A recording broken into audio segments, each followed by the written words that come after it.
Roger, go. We think about the challenges, come up with the technologies, and push the bounds of the science.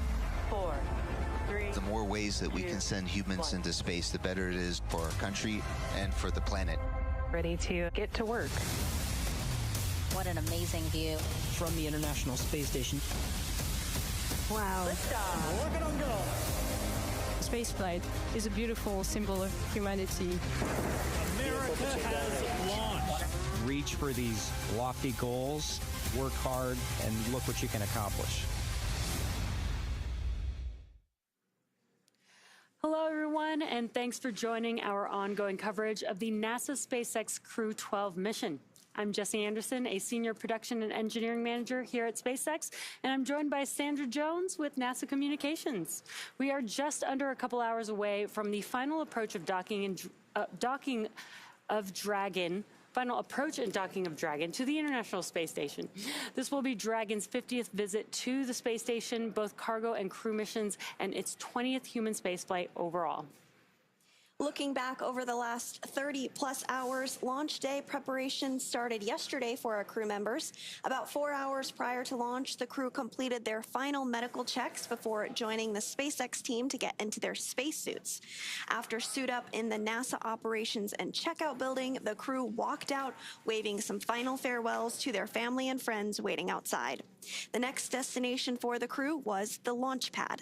It was a short ride to Space Launch Complex 40 at Cape Canaveral Space Force Station in Florida, where the Falcon 9 and Dragon spacecraft were waiting for them. 2.5 hours prior to launch, the crew ingressed or entered Dragon, walking over the crew access arm and enjoying some last views of the Space Coast, heading into the White Room and into the spacecraft. At 2:15 a.m. Pacific Time or 5:15 a.m. Eastern, the 9 Merlin 1D engines ignited and Falcon 9 lifted off from Space Launch Complex 40, beginning Crew-12's journey to the International Space Station. Following stage separation, the first stage booster supporting the mission performed a boost back burn to bring itself back to the launch site, where it landed at Cape Canaveral Space Force Station on landing zone 40. A couple minutes after that, we had a good orbit insertion of Dragon, followed by a few minutes later by spacecraft separation. And we are currently waiting for the approach initiation burn coming up as our next milestone. But there have been a few burns already that have brought Crew-12 to where they are currently in their journey at this moment. About 45 minutes after liftoff, Dragon executed the first major burn, known as the phase burn, which is performed at the first apogee, or the highest point of the initial orbit, and raises Dragon's perigee, or lowest point, to a higher altitude. This was the first of 5 major burns using the Draco thrusters required to raise Dragon's orbit and position it for approach to the International Space Station. Then earlier today, that sequence of rendezvous and phasing burns continued as Dragon executed the boost burn at 4:13 a.m. Pacific Time, 7:13 a.m. Eastern. The boost burn put the crew where Dragon's apogee, or the highest point of the orbit, was 10 kilometers lower than the station. But raising only the apogee of Dragon's orbit isn't enough for a rendezvous where we want to dock. Before we can approach the station, we need Dragon's entire orbit, not just that highest point, to be effectively shadowing the space station.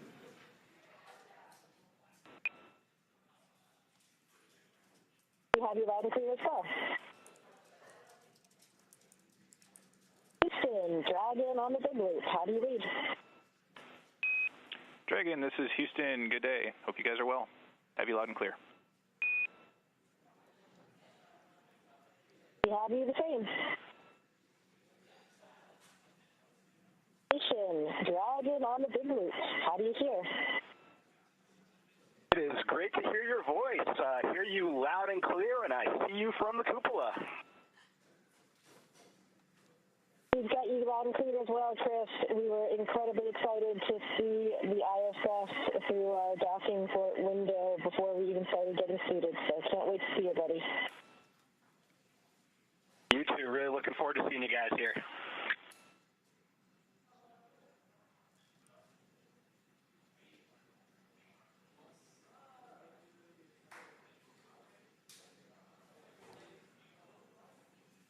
Those were some comms between the Crew-12 crew and the folks on board the International Space Station, as well as the core, which we were seeing there in mission control. Dragon executed the closed burn at 4:59 a.m. Pacific time, 7:59 a.m. Eastern, which was about a half an orbit after its boost burn. The close burn placed Dragon on an orbit roughly co-elliptical with the space station, meaning it was maintaining an orbit roughly 10 kilometers lower than the space station the entire way around the Earth. And again, that's in contrast to only being 10 kilometers lower than the station during Dragon's apogee, or the highest point in its orbit, which is achieved by the boost burn beforehand. Hours later, at 6:41 a.m. Pacific, 9:41 a.m. Eastern, Dragon executed the fourth major burn, known as the transfer burn. This is where Dragon raises its apogee, or highest point of its orbit, to just 2.5 kilometers lower than the space station. Dragon SpaceX on the big loop. Ground is go for approach initiation and has enabled the maneuver. Expected maneuver start time is approximately 1833.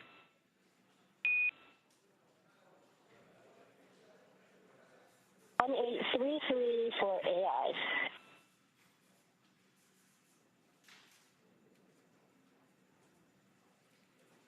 Again, seeing the core there on your screen, communicating with the Crew-12 crew. Dragon then rounded everything out with a final co-elliptic burn at 7:27 a.m. Pacific, 10:27 a.m. Eastern time to once again maintain a constant orbit lower than the station, this time just 2.5 kilometers below. This was a shorter burn lasting about 41 seconds. And then after that, Dragon performed a out-of-plane burn to fully align its orbital track to match that of the space station's. That burn took place at 9:59 a.m. Pacific, 12:59 p.m. Eastern time. As we enter the approach phase, SpaceX flight controllers will work in tandem with the NASA team in Houston to maneuver Dragon to the proper attitude. They will initialize the navigation sensors used for the methodical approach to space station, and they'll also activate and test out a number of systems on Dragon, including bidirectional communications with the station using the C2V2 system. C2V2 stands for Common Communications for Visiting Vehicles, and it sets up a data stream from Dragon to the station, giving another path for Dragon telemetry to come to the ground, and gives additional command capability to astronauts aboard the station. Looking a little ahead at approximately 10:39 a.m. Pacific, 1:39 p.m. Eastern time, Dragon's Draco thrusters will fire for the approach initiation burn. This will take place when Dragon is about 2.5 kilometers below station and about 7 kilometers behind it. The approach initiation burn will bring Dragon about 400 meters or a quarter of a mile directly below the station. A small approach initiation mid-course burn is planned for about 25 minutes later. These maneuvers will also move Dragon inside one of two checkpoints around the station that requires a set of go-no-go poles with the different control teams. First checkpoint is called the approach ellipsoid, or as you might hear it called, the AE. The approach ellipsoid is an imaginary shape measuring 4 by 2 by 2 kilometers, and it's essentially a large three-dimensional oval. Before controllers given Dragon permission to move inside the approach ellipsoid, the spacecraft will be on what is known a 24-hour safe trajectory. This means that if Dragon lost all control to its thrusters, it would be at least 24 hours before its trajectory would move inside that approach ellipsoid. Once Dragon arrives at 400 meters below station, it will be at what is known as Waypoint 0, and that will be the first checkpoint during our approach. The spacecraft can hold here at 400 meters, but if all of its systems check out, Dragon can continue its approach to Waypoint 1. Dragon's move from Waypoint 0 to Waypoint 1 will swing it up and over top of the station, arriving at a distance of approximately 220 meters. At this point, it will be on what we call the docking axis, which essentially means it is directly in front of the space-facing docking port on the space station's Harmony module. Just before arriving at Waypoint 0, SpaceX Dragon on Dragon to ground. We're in 4.010, reporting successful intercom checks in step 5.2. SpaceX copies. Good intercom checks. That's complete with 5.2. And those communications up to NASA astronaut Chris Williams, who is going to be prime for docking today. We are targeting an approach initiation burn at 10:33 a.m. Pacific, so now just about 9 minutes from now. But before that, crew has to arrive at Waypoint 0, and before they arrive at Waypoint 0, the NASA and SpaceX teams will conduct a go, no-go poll for Dragon to move inside the keep-out sphere, which is another checkpoint that consists of an imaginary sphere around station with a radius of 200 meters. Flight controllers use this to monitor all arriving and departing vehicles, and this is another chance to confirm all of the guidance, navigation, and control systems are working correctly on Dragon before moving closer to station. It carries a similar... SpaceX Dragon on Dragon to ground. We are complete with 4.010 and proceeding to 4.011.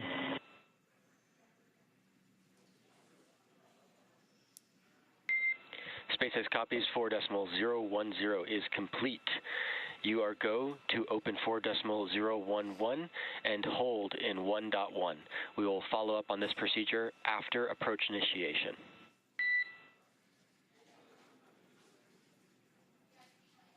We will...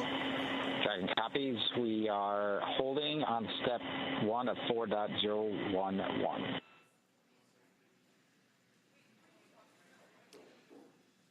We will continue to hear communications from the ground up to the crew on space station, as well inside Dragon, Freedom, leading up to their docking as well as after. So we will pause when we hear those communications and relay what we're hearing on the loops to you all.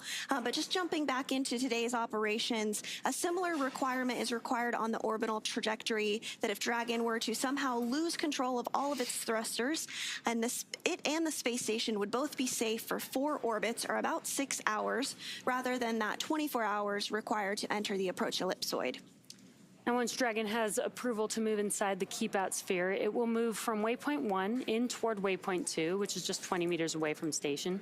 Once Dragon is only 20 meters away at Waypoint 2, the spacecraft focuses on aligning its docking system with the International Docking Adapter. Now, we may hear that the call-out CHOP, which stands for Crew Hands-Off Point. This happens a little less than 30 seconds before docking, when Dragon is just a few meters from the docking port. At this point, any aborts will have to be done automatically by Dragon. And the grand arrival, when our crew arrives at the space station, Dragon will fly in and make contact with the IDA, or the International Docking Adapter, giving us what we call a soft capture. The soft capture ring then retracts until sensors indicate it's time for 12 hooks to drive in place to give us a hard capture and firmly secure Dragon to its new home on the space station. Once hard capture is confirmed, the space station crew, namely NASA astronaut Chris Williams, will manually pressurize the vestibule, or the area between the Dragon hatch and the space station hatch. Meanwhile, umbilicals that provide power, audio, and data connections from the station to Dragon are put in place. Then it's time for leak checks and hatch opening, which is currently timelined to come a little more than 2 hours following docking. Now, we did hear some communications back and forth on what is referred to as the big loop. And now that the big loop is configured, it is essentially, as the name suggests, one large loop between the crew on the International Space Station, the crew on Dragon Freedom approaching for docking, as well as ground control teams, both in Mission Control Houston, as well as here in Hawthorne. And it just creates a singular point for them all to communicate with each other and make sure that they're on track leading up to docking today, targeted for 12:12 p.m. Pacific time. And we are a little bit ahead of schedule, so that approach initiation burn is actually coming up in just less than 5 minutes at 10:33 a.m. Pacific time. So just a few minutes away from that approach initiation burn, as we've been talking about. And on your screen there on the right is Mission Control Houston in Houston, Texas. The team there is going to continue to monitor operations this morning on a variety of consoles. Of course, we have the flight director who oversees the entire room, but there are other flight controllers, including VVO, or the visiting vehicle officer, who will help monitor Dragon systems alongside the team here in Hawthorne. We also have Cronus, who is responsible for the cameras outside Space Station. So hopefully we'll be able to get some great views of Dragon approaching as it gets a little bit closer to the International Space Station. Dragon is now about 8,700 meters away from the space station, so still a bit away, but of course that will get smaller and smaller as we target an on-time docking today at 12:12 p.m. Pacific.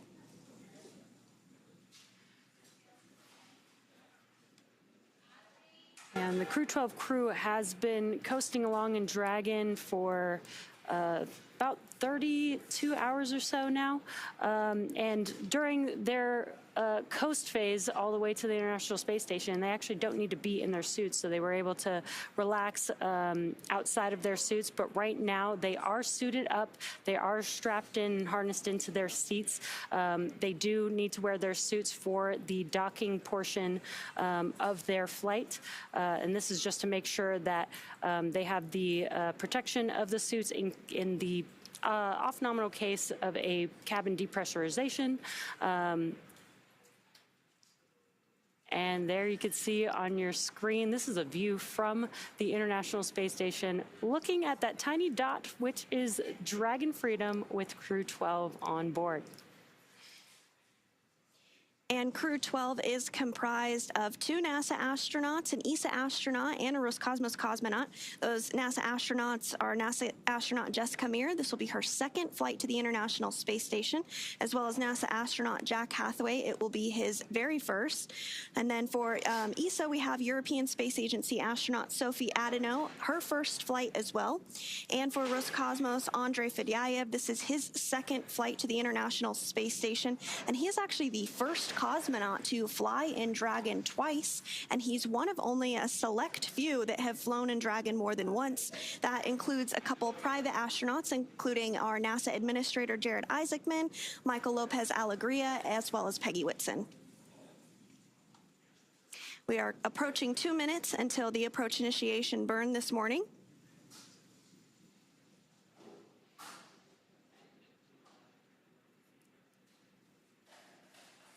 And on the bottom of your screen, you can now see some graphics there. On your left-hand side should show the thrusters on Dragon, and that approach initiation burn is coming up. So you might be able to actually see it there live on your screen, but you can also follow along with the thrusters on that graphic to show which thrusters are actually firing at any moment.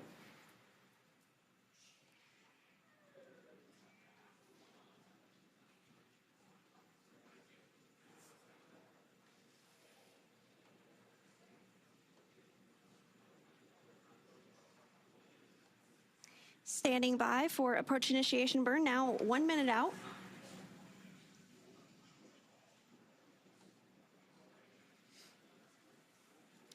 And also on the bottom right-hand corner of your screen, you can also see the range. This is about how far Dragon is from the International Space Station, as well as the rate of approach in meters per second there. So you can see how fast Dragon is moving. And it's going to look very slow and slight on your screen just because of the perspective of the International Space Station to Dragon, but both vehicles are going about 17,500 miles per hour right now around Earth, which is pretty fast. It's so fast, in fact, that the International Space Station orbits the Earth 16 times a day, every 90 minutes. Yeah, if you like sunsets and sunrises, you get a lot of those. We are standing by for AI start.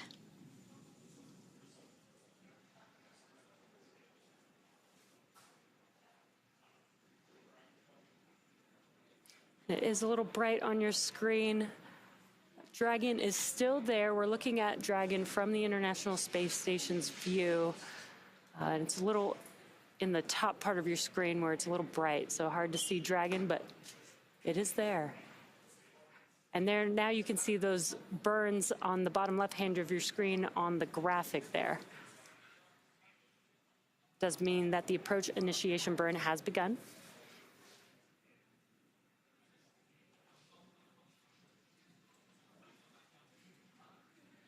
There you can see Dragon in the middle of your screen, just a little bit better. As well as some great views of Earth. The International Space Station and Dragon are currently flying over the South Atlantic.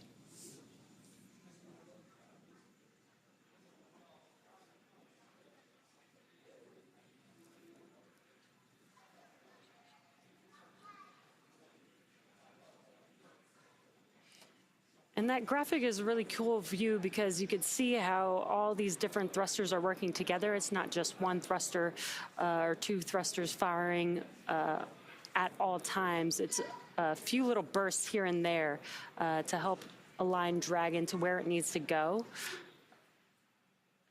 as it's approaching the International Space Station and getting ready to approach and then align with the docking adapter eventually. That's right. This burn will help swing Dragon up until about 400 meters above the International Space Station. Freedom is going to be docking to the Zenith port of Harmony this morning. Dragon SpaceX on the big loop. Approach initiation maneuver complete. Nominal.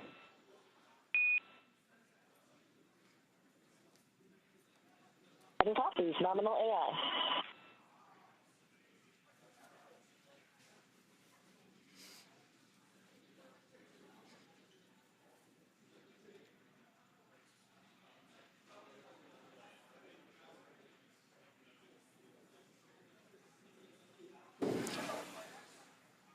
And again, as Sandra mentioned, the Dragon spacecraft is swinging itself up and over the International Space Station. It's going to be a very slow approach, but you can see the difference in the view that we have of Dragon.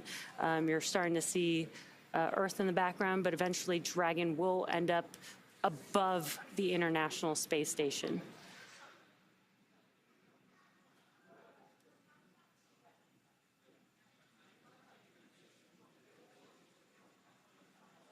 So we did have confirmation that the AI burn wrapped up and completed as expected. So good news, that's another milestone as we approach docking targeted for 12:12 p.m. Pacific time.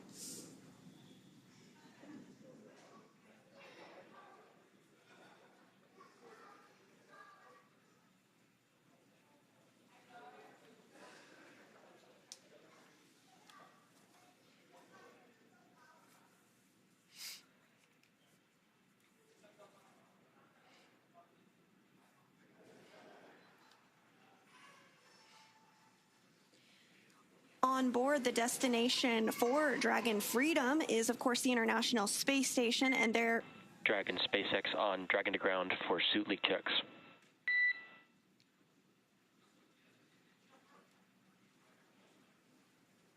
SpaceX Dragon, go. You are go to execute Section 1 of 4.011. When you complete Section 1, you can proceed into Section 2, but then we're going to hold. We're still about 5 minutes from being able to do the suit leak checks while we are still looking at the rest of the vehicle and making sure that we're good for approach.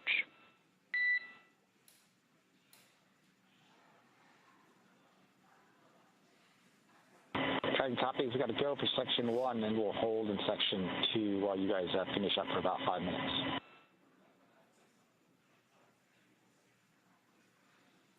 And that was communications with the Corps here in Hawthorne up to Crew Dragon Freedom, namely to the pilot, NASA astronaut Jack Hathaway, as they continue to gear up for suit leak checks. In about 5 minutes from now, the crew is currently seated and suited up in their spacesuits. They will remain suited up all the way through this approach phase, as well as through docking, as well to the International Space Station. And on board the International Space Station, there are currently 3 astronauts and cosmonauts. As part of Expedition 74, they are living and working and conducting groundbreaking science and research. Now, last month we did have the return of Crew 11 back to Earth. But following Crew 12's arrival, the space station will have a total of 7 crew members on board and what we consider a standard crew complement. And Crew 12 has been working in indirect handover with the Crew 11 crew on the ground and getting up to speed as much as possible ahead of their arrival to the space station. This includes training on emergency procedures and the ins and outs of space station, but once they actually arrive on board, they will go through a more direct handover and training with NASA astronaut Chris Williams, who has been on the space station since November. These handovers between crews allow for continuity of the activities and helps to ensure a continuous U.S. presence on the space station, which we recently celebrated a major milestone of 25 years of continuous presence aboard the International Space Station station. So what that means is if you are younger than 25 years old, you have never known a moment in your life where there have not been humans living off the planet, which is an incredible feat.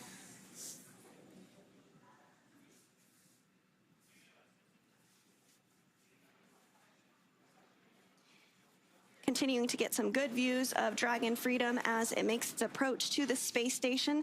The next burn that we are looking ahead towards is the mid-course burn, which will be at the top of the hour at 11 a.m. Pacific time.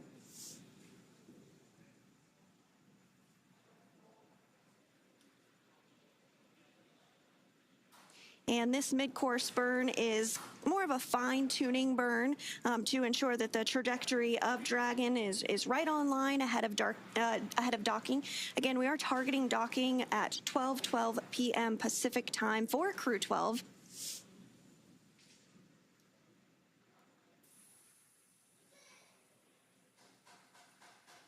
Dragon SpaceX for 4.011.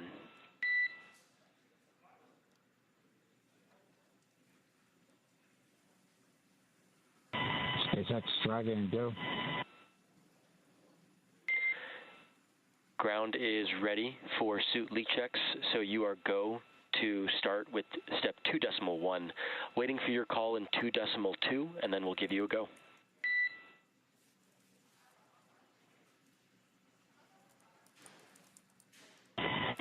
Dragon copies, we'll get into 2.1 and give you a call or 2.2.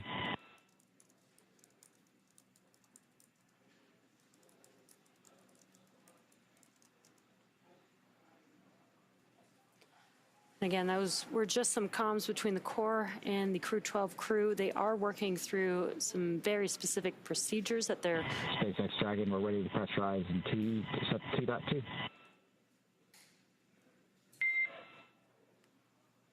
SpaceX copies, you are go for commanding in 2.3, initiate suit leak check.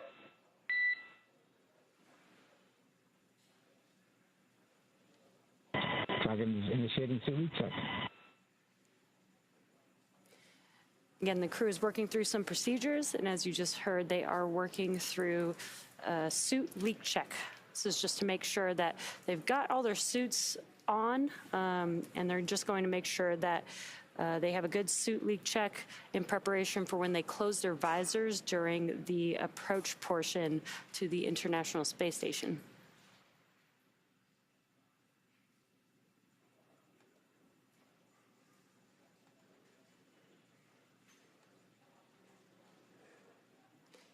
We are continuing to get some pretty cool views from the International Space Station looking at Dragon. That is Dragon Freedom with the Crew-12 crew still on board. And as Dragon approaches, we will get a clearer and sharper image of Dragon Freedom, but you are starting to be able to make out the nose cone, which is open and has remained open since shortly after launch. And this helps to expose all the guidance. Dragon SpaceX, looks like we're low on suit 3. Can we go ahead and halt the suit leak check and we'll try again?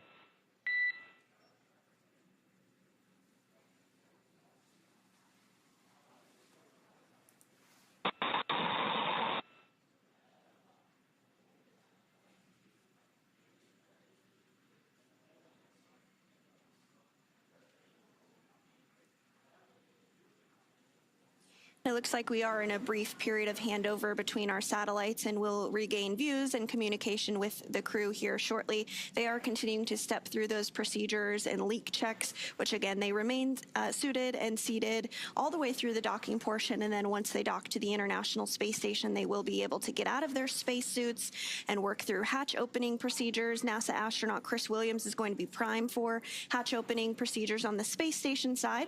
And then following that, the crew will be able to float on board the International Space Station for... Dragon SpaceX, for awareness, we're about to come up on a TDRS handover on Dragon to ground.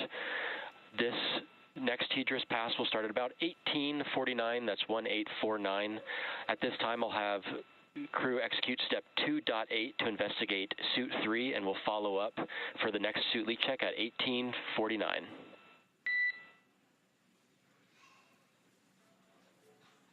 All right, Dragon copy. You want us to execute the troubleshoot steps now, and we'll do another leak check after the TDRS pass at 1849. Good readback. Talk to you then.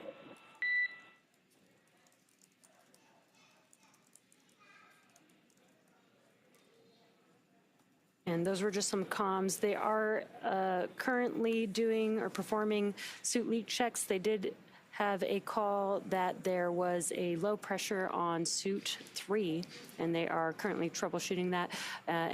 In about 5 minutes or so, we should hear they should be trying that suit leak check again, and we should be hearing those comms again for that procedure.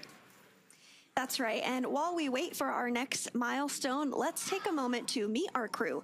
In the commander's seat is NASA astronaut Jessica Meir, who spent a total of 205 days in space on her first space flight back in 2019 and was part of the first all-female spacewalks. She holds a biology degree from Brown University. Next to Meir is pilot Jack Hathaway, who's making his first flight to space. The Connecticut native earned bachelor's degrees in physics and history from the U.S. Naval Academy, and he has more than 2,500 flight hours in 30 types of aircraft and has flown 39 combat missions during several military operations. Serving as a mission specialist is Sophie Adenot, representing the European Space Agency, or ESA. The French native studied engineering and specialized in spacecraft and aircraft flight dynamics during undergraduate work in France and received her master's degree from MIT. This will also be her first trip to space. Rounding out this crew is Roscosmos cosmonaut and mission specialist Andrey Fedyaev. As a major in the Russian Air Force, he's logged more than 500 hours in Russian aircraft. Back in 2023, he launched as a mission specialist as part of Crew-12, where he spent nearly 186 days aboard the International Space Station.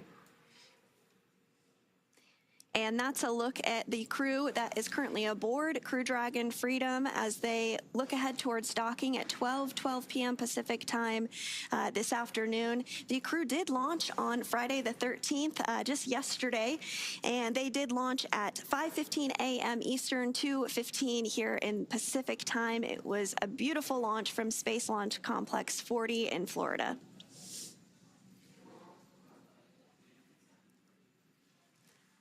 Yeah, and the crew, again, as we were just mentioning, they were performing suit leak checks. They're still currently in that procedure. Again, they had a low pressurization in suit 3, so they are troubleshooting that as we speak. And at the 10:49 minute mark, they're going to try that suit leak check one more time. And again, they do this to make sure that the suits are good and ready to go, that they don't have leaks while they're docking to the International Space Station. So we should see that coming up in about a couple minutes. And we're going to check in with our partner over there at NASA's Johnny Space Center, Leah Cheshire. How's it going, Leah? Hi, good morning, or good afternoon, actually, here in Johnson Space Center. We're at the International Space Station Flight Control Room at the Johnson Space Center in Houston, Texas, where everyone here is gearing up for this afternoon's docking and looking forward to having Crew-12 aboard the station soon.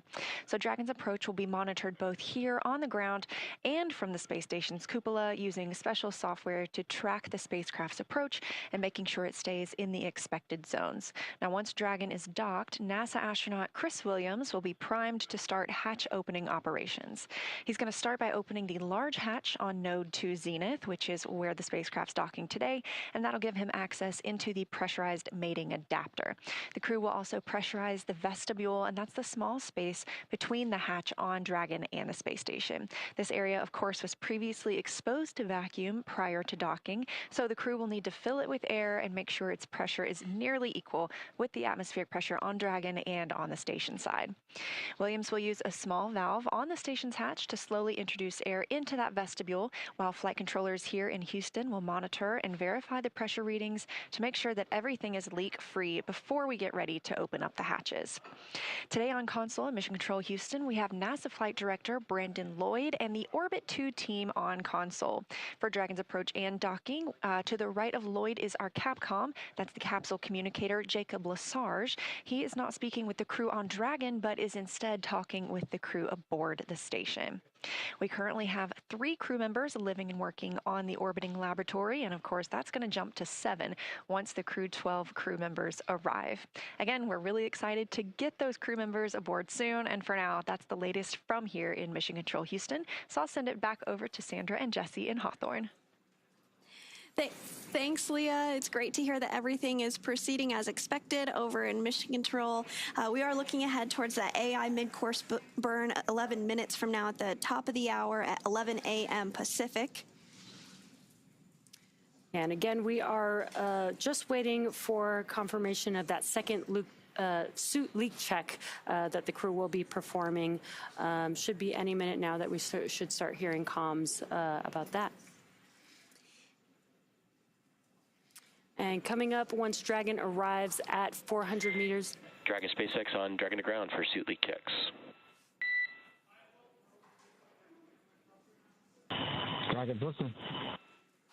All right, just want to confirm if you were able to step through all substeps of 2.8 for the suit openings and verified closed, and if you reported anything found. We stepped through everything. It looked like my right glove may have had been only half a white tooth, but that's the only abnormality we found on all the zippers. Okay, copy that. Looking at that zipper, just for my awareness, did we look at the umbilical at all, or the O-rings? Yeah, we did. We looked at the umbilical, the O-rings looked good, all those connections looked good, and then we looked at the suit, the visor as well, and that seal looks decent. Okay, copy. At that point, we're more than likely going to be ready to step into the next suit leak check. Standby 1 will get ready on the ground, and I'll give you a call. If you can go ahead and return to step 2.1 and give me a go when you guys are ready to pressurize, and we'll be giving you that go shortly. Got it.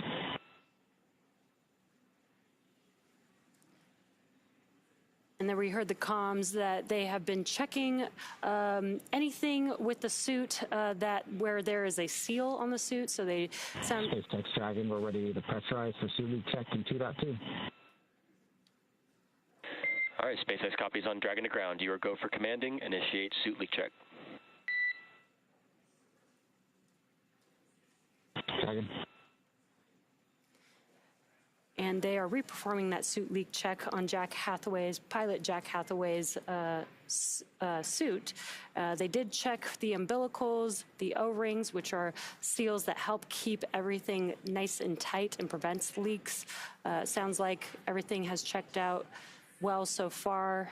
Potentially the glove zipper may have just not been closed all the way. So they're reperforming that suit leak check to see if we can get a good pressurization on Jack Hathaway's suit. And coming up here shortly, once Dragon arrives at 400 meters below space station, it will be at what is known as Waypoint 0, and that will be the first checkpoint during our approach. The spacecraft can hold here at 400 meters, but if all of its systems check out, Dragon can continue its approach to Waypoint 1.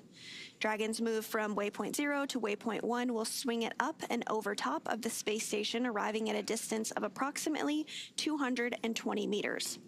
At this point, it will be on what we call the docking axis, which is essentially directly in front of the docking port. The crew are headed to the zenith port on space station, which is the port that is facing space. Dragon has docked to Node 2, also known as Harmony, for all of our crewed missions so far, because that's where both international docking adapters are located. And we did get confirmation that we did get a good suit leak check on Jack Hathaway's suit, so great news. Once Dragon is only 20 meters at Waypoint 2, the spacecraft focuses on aligning its docking system with the International Docking Adapter. We may hear the call-out CHOP, which stands for Crew Hands-Off Point, a little less than 30 seconds before docking, and at this point, any aborts will have to be done automatically by Dragon. And then the moment we've all been waiting for, the grand arrival, when our crew arrives at the International Space Station. Dragon will fly in and make contact with that IDA, giving us what we call soft capture. The soft capture ring then retracts until sensors indicate it's time for 12 hooks to drive in place to give us a hard capture and firmly secure Dragon to its new home on the space station. The station crew, namely NASA astronaut Chris Williams, will then manually pressurize the vestibule, or the area between the Dragon hatch and the station hatch. Meanwhile, umbilicals that provide power, audio, and data connections from the station to Dragon are put in place. Then it's time for leak checks and hatch opening, which is currently timelined to come a little more than 2 hours following docking. Yeah, we are just about an hour and 15 minutes or so from that expected docking time with the International Space Station. It's a little bit of a long process. They have been coasting for quite a while now, but I'm sure the crew is very excited to make it to the International Space Station. SpaceX Dragon, 4 nominal seats. SpaceX copies and concurs. Good news, Jack. We see 4 healthy suits. And with that confirmation, we heard... Great. Yeah, we're just as happy about that as well, and that's the end of this procedure. Thanks. SpaceX copies. Exiting 4.011. We'll go back to approach monitoring. Next event will be the mid-course maneuver coming up. Per your forward view, just about 4.5 minutes. Dragon. So again, we did get 4 good suit leak checks on board for Crew Dragon Freedom as we get closer to docking at targeted for 12:12 p.m. Pacific time today. Just before we lost views there, we did see Dragon on our screen briefly. From time to time, we do have handover between our satellites, and so we'll momentarily lose views and communications, but we will regain that here shortly. Yeah, and we did have to reperform those suit leak checks, but we do have, even though they're following very specific procedures, we do make sure that there's time within the procedure to make sure that we have the time to do any troubleshooting that's needed.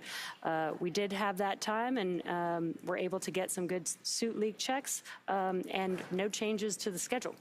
Which is exactly why we make sure the timeline is what it is and allow some extra time for, you know, some small off-nominal things to occur.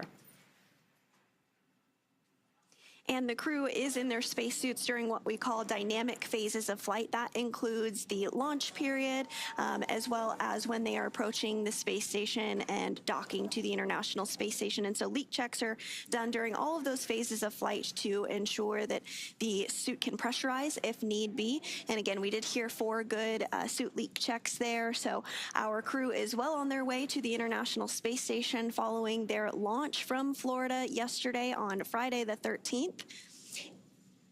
And we do have views there of our screen. You might see some lights on Dragon. Those red and green lights, they actually indicate the direction of Dragon. So the red is the port side of Dragon, and the green is the starboard side. The white light is the top of Dragon, and the yellow is on bottom. And all of those are exposed because the nose cone is open, and as we discussed previously, that does hold all of the docking equipment and navigational sensors as Dragon continues its approach to the International Space Station. So we are standing by for the mid-course maneuver. That's the next burn that we're targeting about 3 minutes from now at 11 a.m. Pacific.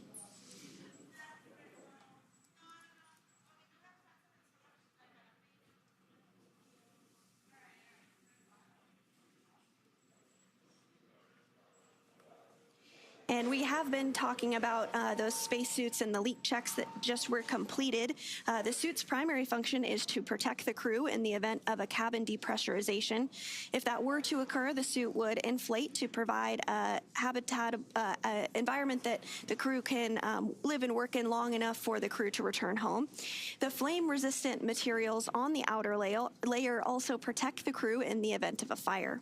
The spacesuits are a custom-tailored single-piece suit, and this means that the helmet, gloves, and boots all remain attached. The helmet is made from 3D printed nylon and has a visor that pivots open, and the quick disconnect, or QD, on the right thigh mates to an umbilical on the seat. This provides air for ventilation, oxygen, nitrox for pressurization, and allows for the electronics to be connected all from a single location on the suit. A tubing network inside the suit delivers air to the neck and limbs to keep the crew cool while wearing the suit. The suit's communication system consists of helmet-mounted microphones and in-ear speakers, and it takes less than 15 minutes to put on the suit. This new IVA suit design debuted during the Crew-11 mission, and it was worn by NASA astronaut Mike Fink. And there we have in cabin views of our crew in their spacesuits in the new IVA suit, which is designed to incorporate changes developed for the Polaris Dawn mission, which had a extravehicular activity or spacewalk. This new IVA suit design removes the inseam zipper in favor of the EVA suit's spiral zipper design in the suit's torso, which allows the suit to split into an upper and lower half and makes donning and doffing or taking off and putting on the spacesuit easier for the crew. The new IVA suit brings all the soft goods joints from the EVA suit into the IVA suit as well, improves the upper arm, elbow, and wrist mobility.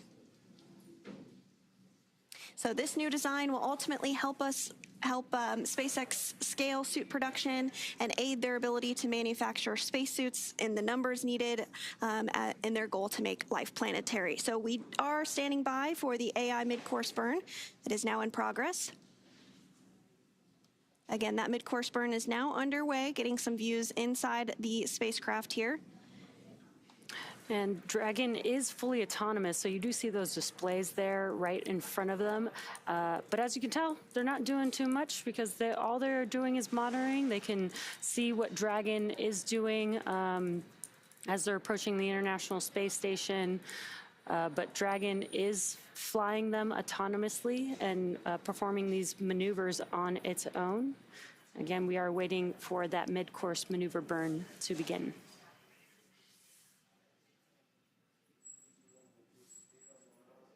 And we did hear confirmation that the mid-course burn has begun, so that burn is in progress.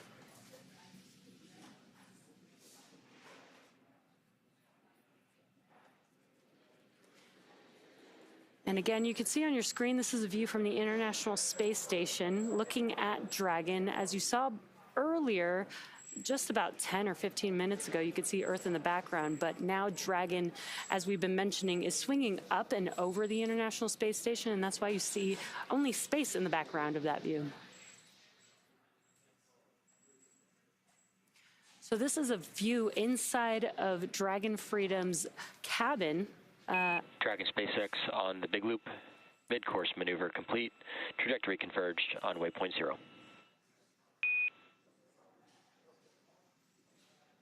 Dragon copies.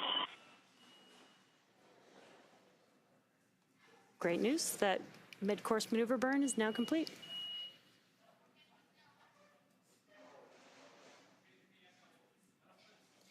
And so we are just an hour and some change away from docking. Again, we're targeting 12 p.m. Pacific time for today's docking to the Zenith port of the International Space Station. We are getting views back inside Dragon Freedom. On the left of your screen there is the commander of Freedom. That is NASA astronaut Jessica Meir. This is her second space flight. And to her right is NASA astronaut Jack Hathaway. He's the pilot of Dragon today, and this is his very first flight in space. You can't see them on your screen there, but to the left of Jessica is ESA, or European Space Agency astronaut Sophie Adenot, and then to the right is Roscosmos cosmonaut Andrey Fedyaev. This is his second flight to the International Space Station, and we mentioned it before, but he's the first cosmonaut to fly inside Dragon twice. Now we got to get them some frequent flyer passes. Yes. He joins the club of a few others that have flown in Dragon more than once. That includes NASA Administrator Jared Isaacman, Michael Lopez Alegria, and Peggy Whitson.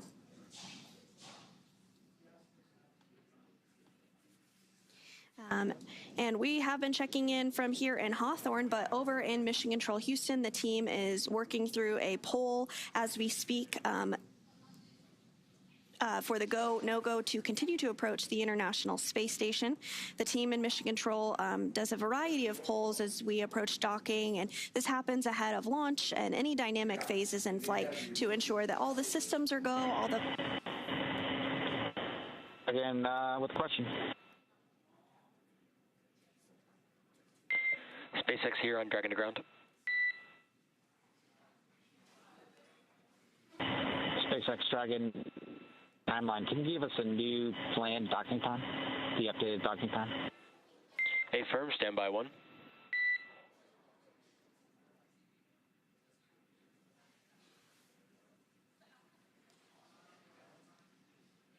And so the ground is going to take a look at if the docking time has adjusted at all following the burns that we have been covering this morning. That happens as the trajectory gets aligned ahead of docking. We were targeting a 12:12 p.m. Pacific time docking, but we'll stand by to hear if that has changed and been adjusted based off of the burn that was just completed.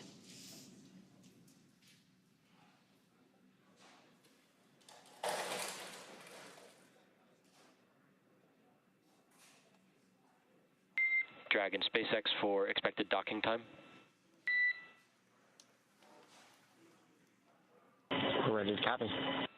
All right, on Dragon to ground, expected time is about 2011. That's 2011. 2011. Thank you, sir. We appreciate it.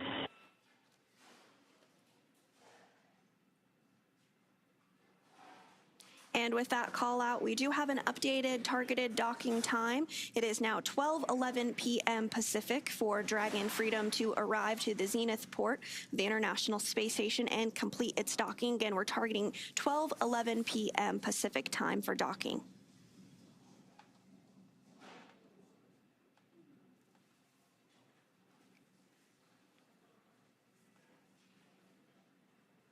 So we'll continue to provide updates as we lead up to docking today at 12:11 p.m. Pacific. To take a look back, though, about 45 minutes after liftoff, Dragon executed a phase burn at 3:02 a.m. Pacific, 6:02 a.m. Eastern, to begin fine-tuning its orbit ahead of approach to the International Space Station. Dragon then performed the boost burn at 4:13 a.m. Pacific, or 8:13 a.m. Eastern. This is the first of several major burns required to raise Dragon's orbit and position it for approach to the International Space Station. The boost burn put Crew in an orbit where Dragon's apogee, or highest point, is 10 kilometers lower than the space station. But before we can approach the space station, we need Dragon's entire orbit, not just the highest point, to be effectively shadowing the space station. So after that, the close burn at 4:59 a.m. Pacific occurred. That was at 8:59 a.m. Eastern. The close burn placed Dragon on an orbit roughly co-elliptic with the space station, meaning that it was maintaining an orbit roughly 10 kilometers lower than the station the entire way around the Earth. And again, that's in contrast to only being 10 kilometers lower than the station during Dragon's apogee, or the highest point of its orbit, which was achieved by the boost burn beforehand. And from there, at 6:41 a.m. Pacific, 9:41 a.m. Eastern, we executed the third major maneuver, known as the transfer burn. And this is where we raised Dragon's apogee, or highest point of its orbit, to just 2.5 kilometers lower than space station. Then we rounded everything out with a final co-elliptic burn at 7:27 a.m. Pacific, 10:27 a.m. Eastern, to once again maintain a constant orbit lower than the station, this time just 2.5 kilometers below. And this was a shorter burn lasting just over 30 seconds. We then had the approach initiation burn, which began the final stages of Dragon's rendezvous with the space station. This is also when we started integrated operations between the Dragon control team here in Hawthorne and the space station flight controllers in Mission Control Houston. The teams entered integrated operations prior to the approach initiation occurring. During the approach, SpaceX's flight controllers work in tandem with the NASA team in Houston to maneuver Dragon to the proper attitude and initialize the navigation sensors used for the methodical approach to station. They also activated and tested out a number of systems on Dragon, including bidirectional communications with the station using the C2V2 system. C2V2 stands for Common Communications for Visiting Vehicles. It sets up a data stream from Dragon to the station, giving another path for Dragon telemetry to come to the ground and giving an additional command capability to astronauts aboard the station. The NASA and SpaceX teams did a go-no-go poll to move Dragon inside the keep-out sphere, which is another checkpoint that consists of an imaginary sphere around station with a radius of 200 meters. Flight controllers use this to monitor all arriving and departing spacecraft, and this is another chance to confirm all of the guidance, navigation, and control systems are working correctly on Dragon before... Dragon SpaceX on the big loop. Ground is go for approach 0 and will be enabling the maneuver shortly. Expected approach 0 start at 1921 Zulu. That's 1921 Zulu. Reminder that Dragon will nominally continue approach through Waypoint 1 towards Waypoint 2.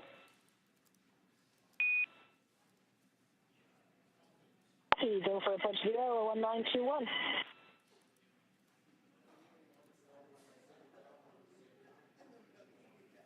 And with that poll now wrapped up, we are go for approach to Waypoint 0. This poll is another chance to confirm all the guidance, navigation, and control systems are working correctly on Dragon before moving closer to station. And it carries a similar requirement on the orbital trajectory that if Dragon were to somehow lose control of its thrusters, it and the space station would be safe for 4 orbits, or about 6 hours, rather than the 24 hours required to enter the approach ellipsoid. Once Dragon arrives at 400 meters below station, it will be at what is known as Waypoint 0 and will be the first checkpoint during our approach. The vehicle can hold here at 400 meters, but if all systems check out, which we heard that we may pass through straight through and continue to approach Waypoint 1. Dragon's move from Waypoint 0 to Waypoint 1 will swing it up and out on top of the space station, arriving at a distance of approximately 220 meters. At this point, it will be on what we call the docking axis, which essentially means it is directly in front of the docking port. The crew are headed to the zenith or space-facing port on Station 2. Dragon has docked to Node 2, also known as Harmony, for all of the crewed missions so far, because that's where both international docking adapters are located. Station, this is Houston on the Big Loop. Expect to start monitoring Dragon in approximately 45 minutes for Node 2 Zenith. Additionally, for Chris, we're seeing that the RPOP information is likely no joy, so you'll likely be PCS and potentially centerline camera only for approach monitoring. Station copies all. Begin monitoring in 45 minutes, and I see the same on the RPOP display, and copy centerline approach camera and PCS only. Houston copies. That's a good readback. And those communications from the ground up to NASA astronaut Chris Williams, who is going to be monitoring today's docking and approach of Dragon Freedom. You heard some communications about the RPOP. This is the Rendezvous and Proximity Operations Situational Awareness Tool. That doesn't seem to be working today, but no issue. Chris Williams is going to continue to be able to monitor Dragon's approach to the zenith port of the International Space Station today. We're targeting a docking at approximately 12:11 p.m. Pacific time today. And once Dragon is only 20 meters at Waypoint 2, the spacecraft focuses on aligning its docking system with the International Docking Adapter. And again, we may hear the call-out CHOP, which stands for Crew Hands-Off Point, a little less than 30 seconds before docking. At this point, any aborts will have to be done automatically by Dragon itself. And finally, we will have the arrival of Crew Dragon Freedom to the International Space Station. Dragon will fly in and make contact with the IDA, giving us what we call soft capture. The soft capture ring then retracts until sensors indicate it's time for 12 hooks to drive in place to give us a hard capture and firmly secure Dragon to its new home on the space station. The station crew, namely NASA astronaut Chris Williams, will work to manually pressurize the vestibule or the area between the Dragon hatch and the space station hatch. Meanwhile, umbilicals that provide power, audio, and data connections from the space station to Dragon are put in place. Then it's time for leak checks and hatch opening, which is currently timelined to come a little more than 2 hours following docking.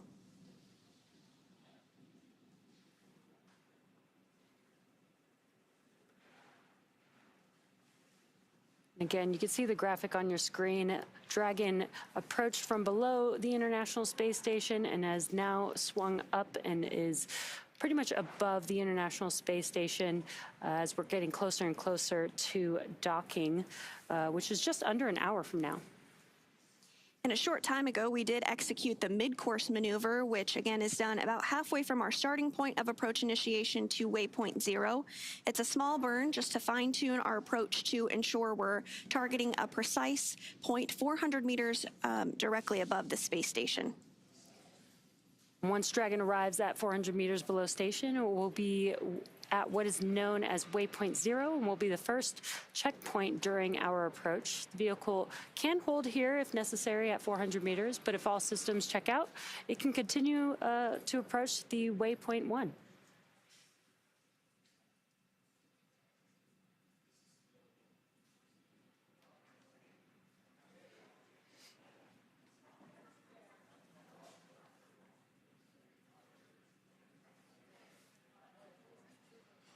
We're about 100 meters away from Waypoint 0. And again, you're looking at a view from Dragon now, looking forward to the International Space Station.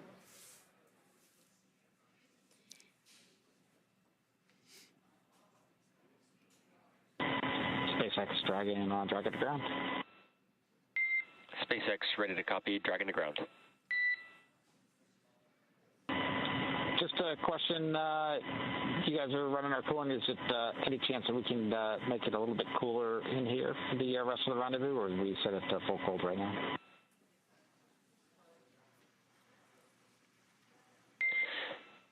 SpaceX copies. Right now we're already in full hex, so I think the current temperature we're going to proceed with through docking. How copy?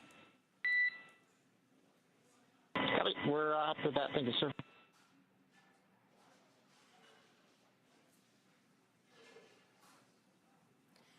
Just some comms between the core and the crew, asking for it to be a little bit cooler. Now they are in their suits, so it does get a little bit warmer, but the suits do have air flowing through them, almost like a portable AC or personal AC system for them. But it sounds like they're going to maintain the temperature in the cabin for the crew all the way through docking. But it sounds like the crew is okay with that. And on the bottom of your screen, you can see two key numbers. On the right-hand bottom corner, you'll see the range. That's the distance from Dragon to the space station. And the rate is how fast that distance is closing, so between Dragon and the International Space Station. As we get closer, that rate slows down and almost like easing into a parking spot in orbit. Dragon uses short bursts from its onboard Draco thrusters to fine-tune its movements. Now, when you see the small white bursts in the graphic on the bottom left-hand of your screen, that is the spacecraft precisely adjusting its position or speed as it approaches the station. Docking status refers to the physical connection between Dragon and the space station.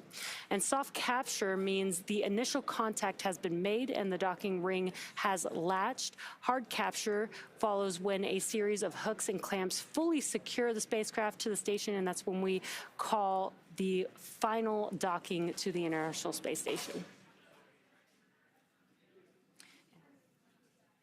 Yeah, and we are getting closer and closer to that docking to the International Space Station, expected at 12:11 p.m. Pacific time today.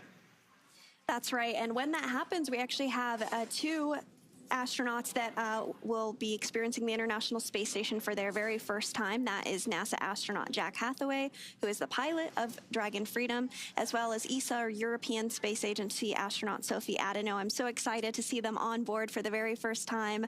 They have been experiencing microgravity for the past 30 hours, a little over that, but once they're on space station, they'll really be able to spread out and get acquainted with their home for the next several months.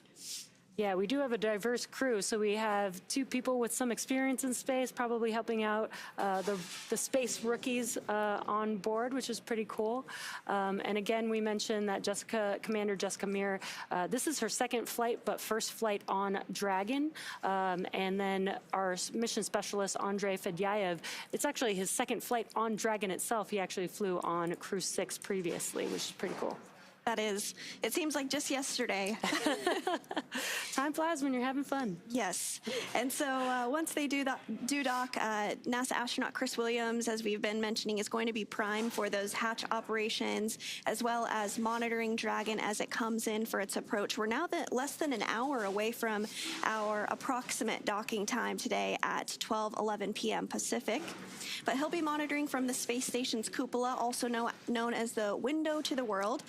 This is a contribution from the European Space Agency to the International Space Station and has a series of 6 windows where the crew can look out at the Earth below, as well as take incredible photography. And I've never experienced it myself, but I'm told it's one of the favorite hangout spots for the crew on board the space station, which you could imagine why. Yeah, I think that's where I'd be hanging out if I was on the International Space Station. I believe it's also the 16th year for having that cupola on board the International Space Station as well. That's right. It's actually a year of anniversaries. This is the 15th year of the Commercial Crew program since its startup, so congratulations to them on that. And then just recently, back in November of last year, the International Space Station completed a massive major milestone with 25 years of continuous human presence on board the space station. Yeah, that's pretty incredible to have humans in space for that long, and it's so cool to be able to be a part of that.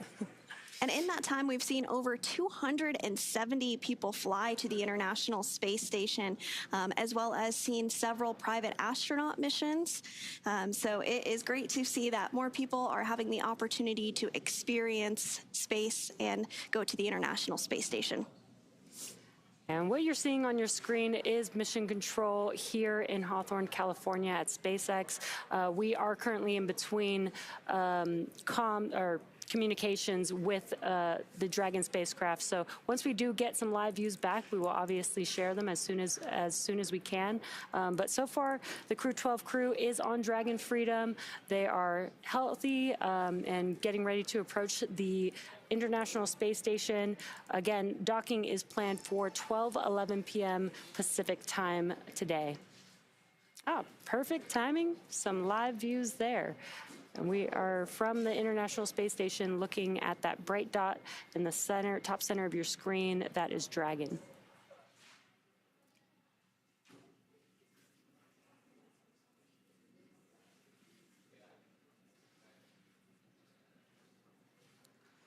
We're going to check in with Mission Control Houston with NASA's Leah Cheshire.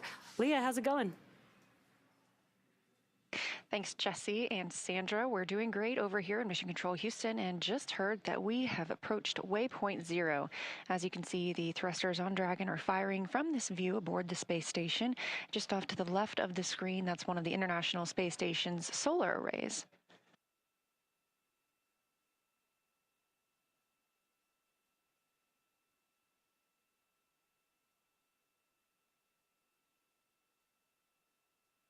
As you can see in the bottom of your screen, you can keep up with the distance of Dragon from the space station, now 384 meters away. We are at Waypoint 0. This is the first of one of these upcoming pauses. We will then move to Waypoint 1, expecting that in about 30 minutes before flying into Waypoint 2. We typically do a little hold at that point before flying in for contact and capture of Dragon to the zenith or space-facing port of the International Space Station. Dragon won't be the only Dragon aboard the space station right now. We also have SpaceX's 33rd commercial resupply mission still aboard the International Space Station. These continuous resupply missions help keep the crew stocked with all of their consumables, whether that be Dragon food SpaceX or on water. the big loop. Approach 0 is in progress and trajectory has converged on Waypoint 1.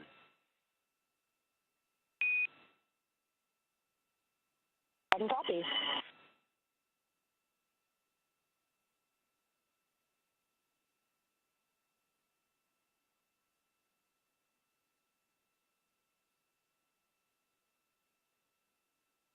We are less than an hour from the arrival of Crew-12 to the International Space Station today, a mission that began yesterday morning at 5:15 a.m. Eastern Time, 4:15 a.m. Central.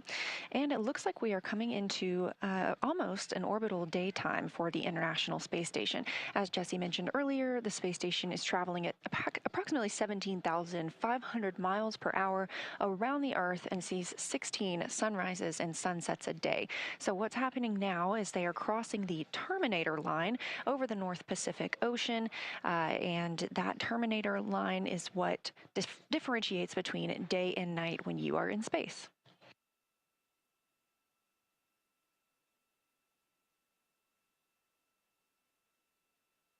Dragon is traveling equally as fast as the International Space Station, but also performing maneuvers very closely timed around the orbiting laboratory to keep its approach methodical, to keep it safe. We say slow and steady wins the race sometimes when it comes to two vehicles docking.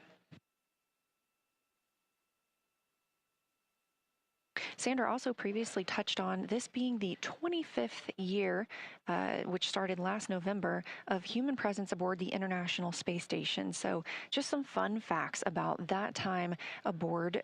During that time, the International Space Station has traveled 4,361,970,010 miles around the Earth, and has had 1.5 million pounds of cargo delivered. That's, again, what keeps the space station going, with all of the consumables needed for the crew, as well as experiments that they've conducted aboard the space station. And of those experiments, we've seen over 4,000 research investigations conducted above the orbiting laboratory, making life better, not just in space and preparing us for future deep space missions to the moon and Mars, but also improving life for us here on Earth. Those 4,000 research investigations have been conducted by over 5,000 researchers from over 110 countries. And in that time, we've seen over 270 spacewalks with over 1,700 hours logged outside the orbiting laboratory. Now, this view coming to you from inside the Dragon capsule itself, you're looking over the shoulders of Commander Jessica Meir and pilot Jack Hathaway. This is Meir's second flight to the space station, which looks big and beautiful in your screen right now, that view coming from Dragon itself. And this is Jack Hathaway's first flight to the orbiting lab.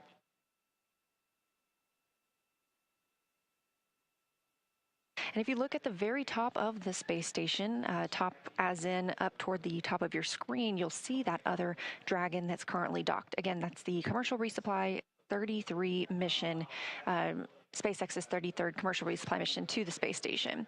What you see in front of the crew are their crew displays. They're able to monitor the entire flight to the space station, and again, once they begin their journey home, not for several months from now, but they are suited and seated. We consider these dynamic operations. We also consider these integrated operations. So that big loop is established, allowing all of the parties at play here to communicate with each other. That includes the Capcom here in Mission Control Houston, the core at SpaceX, and both the crews aboard the International Space Station and aboard Dragon itself.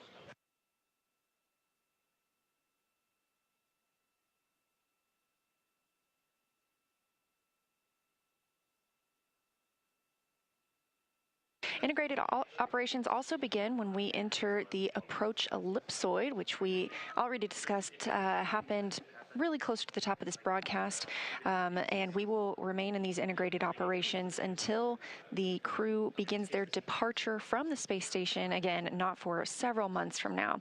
During that time, they're going to stay busy working with the research aboard the space station, living and working aboard our orbiting laboratory.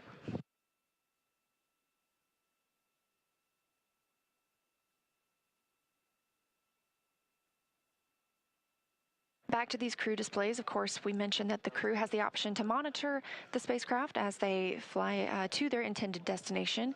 They also have the capability to take over command if they needed to of Dragon, but the entirety of the flight is intended to be autonomous, and the crew steps back and monitors. This is a great view of the space station, and if you look closely on those solar arrays, those 8 large solar arrays, you'll see on top of some of them we have a smaller, what looks like second array, and that's what it is.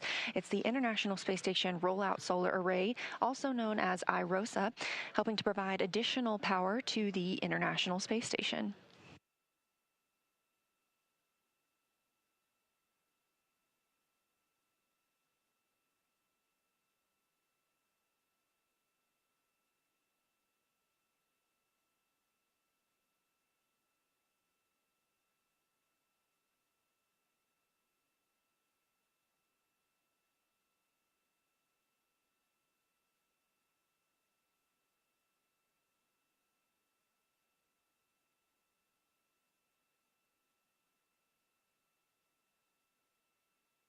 Again, this view coming from Dragon to the space station. Of course, both spacecraft can see each other now.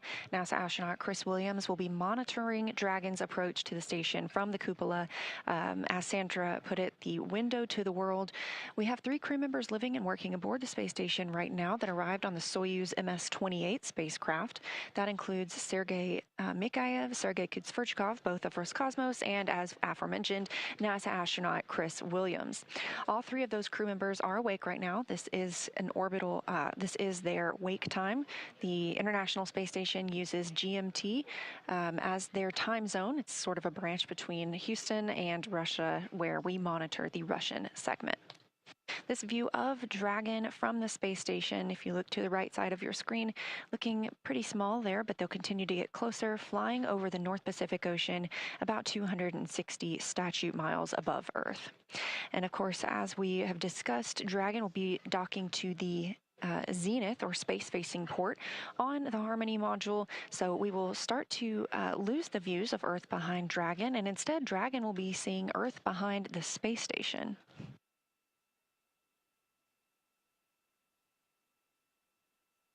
And if you've ever been interested, you can indeed see the space station with your own eye. We have a tool that helps you do that as well. It's called Spot the Station. If you just go online to nasa.gov, check out Spot the Station. You can input your location and you'll receive a list of upcoming visibilities at dusk and dawn when the International Space Station is flying over your area.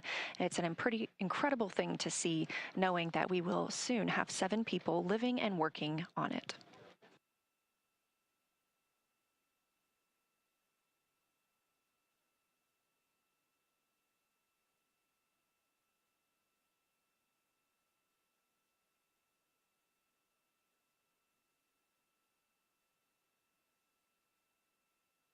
Coming up on just 400 meters away from the International Space Station, again, the next milestone for Dragon will be to reach Waypoint 1.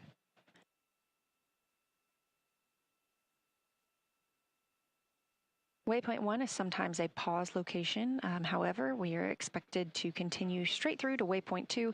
That can be that is about 20 meters away from the space station. That's the final hold point before the crew gets the go to move in toward the docking hatch.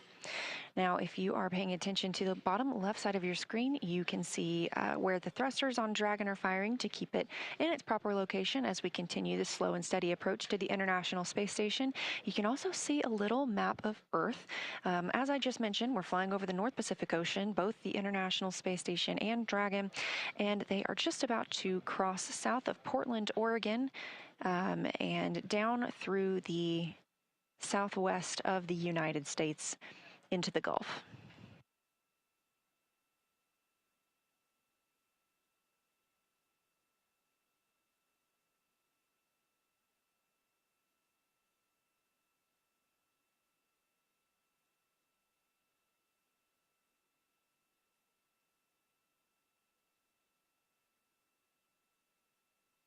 Teams here in Mission Control Houston are conducting their go, no-go poll to approach Waypoint 1. These polls happen at all times of a major dynamic moment during the flight.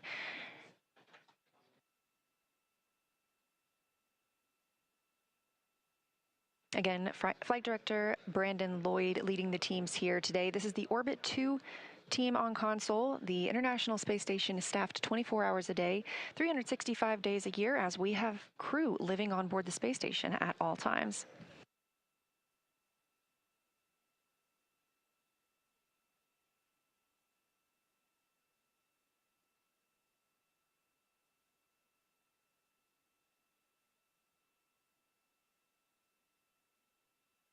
this beautiful view coming from the space station of Dragon as they both prepare to cross over the northwest of the United States of America.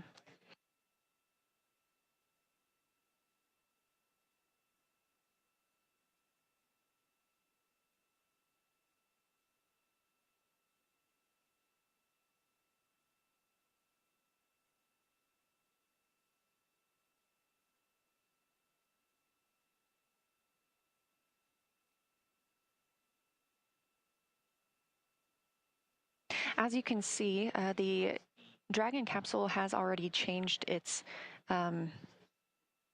positioning with the International Space Station. You previously could see the outline of that commercial resupply Dragon docked to the space station, but now we can't. We have moved up, and we will continue to move up toward that zenith or space-facing port on the Harmony module of the International Space Station.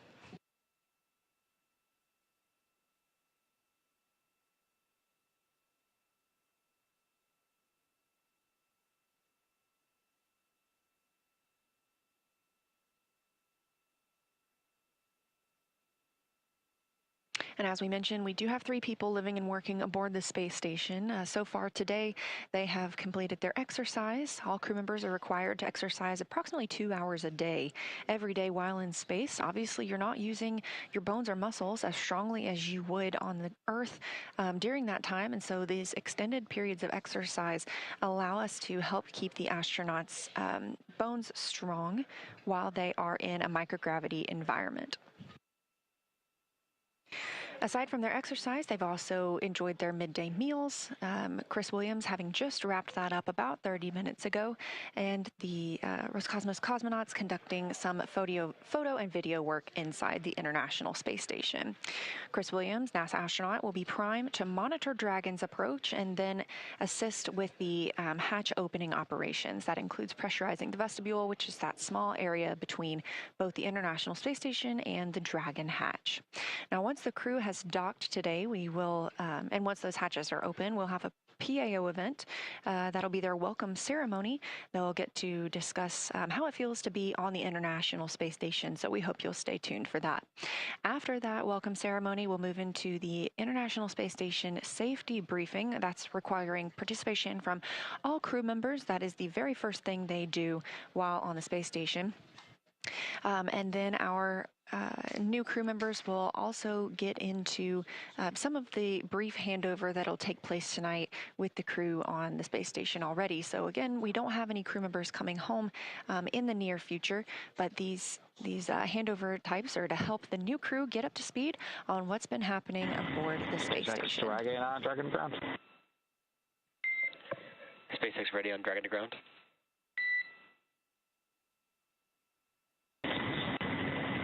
Yeah, we during the PMC we had a little bit ago, we made a tentative plan to do another PMC as soon as possible after the docking, and we're going to go forward with that plan. So if you just have the surgeon ready for us after we get all docked, we would appreciate that. SpaceX copies, and yes, we are tracking that and we'll be ready to support. Thanks a lot. We appreciate it.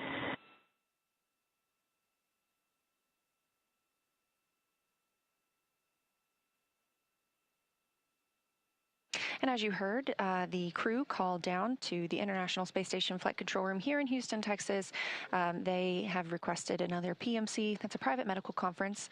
We keep our flight doctors on standby for these during a mission. Of course, this is something that happens frequently aboard the International Space Station and aboard our spacecraft. Is we prepare for private medical conferences. We have those standard, and so the crew is able to request one at any time.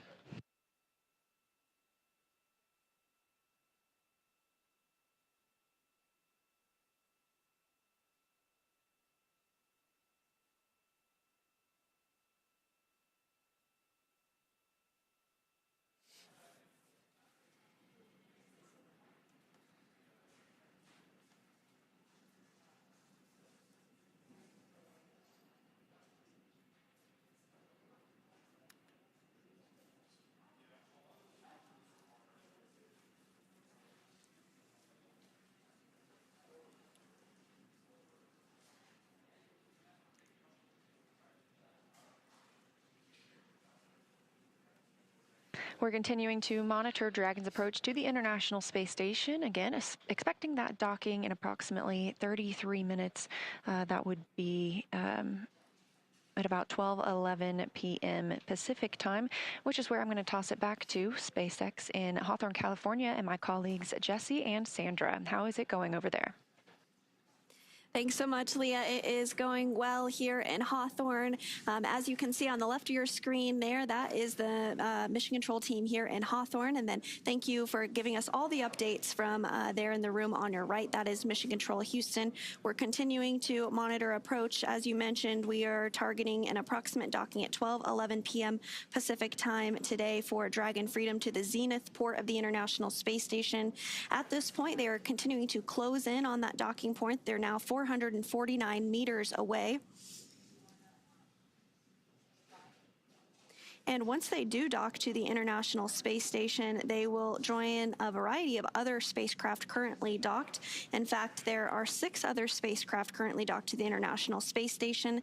That includes NASA's SpaceX Cargo Resupply Mission 33, the 33rd Cargo Resupply Mission, as well as JAXA, or Japan Aerospace Agency astronauts HTV-X1, Northrop Grumman Cygnus NG-23, Soyuz MS-28, which brought up NASA astronaut Chris Williams in November, who we have been mentioning multiple times is going to be prime for monitoring approach and docking today, as well as 2 Progress cargo spacecraft from Roscosmos, Progress 93 and Progress 92, 92 rather. And once we do regain views of the International Space Station, you'll see those various cargo spacecraft on your screen as they occupy the space station's docking ports. And we have been talking quite a bit about milestones that have been achieved over the past few years and months. It seems like we're hitting a lot of firsts in spaceflight, which is great. One of which that I did want to mention is that back in December, for the very first time ever, all 8 of space station's docking ports were fully occupied. So for the first time ever, we did have 8 spacecraft on orbit.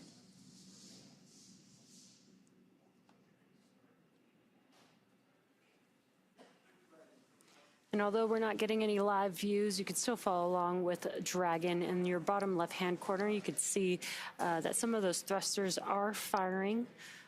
Again, the Dragon spacecraft is autonomous and is using those thrusters to ensure that Dragon is maneuvering slowly and steadily, as Leah mentioned earlier, to the space station. Each one of those little bursts help control the vehicle, orient it in the correct orientation as it's moving towards the locations that it needs to align with the International Space Station's docking adapter. And a view from inside of the Dragon cabin. On your left-hand screen is Commander Jessica Meir, and on your right is pilot Jack Hathaway. And as they're monitoring the autonomous vehicle on their display screens, and another view from the Dragon spacecraft looking at the International Space Station. It looks bright here and maybe looks small from this view, but it's actually about the size of a football field, which is pretty large. They've got a lot of space out there in space. That's right, and the International Space Station and Dragon are actually flying over the continental United States as we speak. They're right overhead of Laredo, Texas, so if you're outside in Laredo and you're watching this, step outside and wave up to our Crew Dragon Freedom crew members as they approach their new home for a long-duration science and research mission aboard the International Space Station. As part of some of the science that the crew will be working on during their expedition, they will be working on an IV fluid bag experiment, seeing if they can take IV fluid from the water processing system on board the International Space Station. And this is really critical as we venture out further into the solar system because, as you can imagine, water is quite heavy to launch, and you'll need IV bags for a variety of medical reasons on long-duration space flights.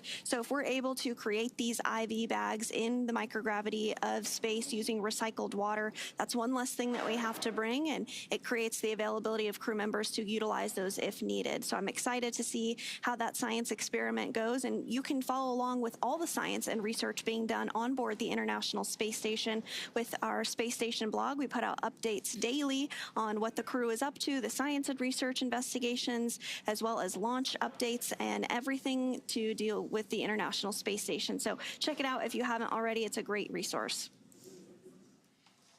Yeah, it's a great reminder that the International Space Station is a laboratory. This is where they perform all these different science experiments, and again, for many different reasons, but ultimately to make life better out in space, but also here on Earth.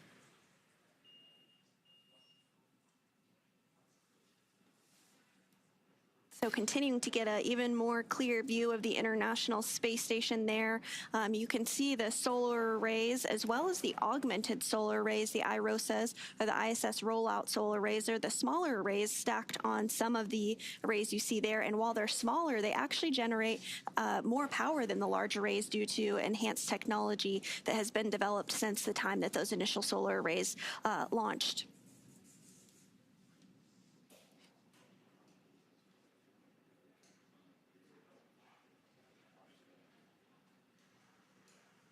And again, in your bottom right-hand screen, you have the graphic for the range. Dragon is currently about 413 meters away from the International Space Station. Again, we do have some great views switching between seeing the vantage point of Dragon looking at the International Space Station, as well as views from inside of the cabin as the crew is patiently awaiting their approach to the International Space Station.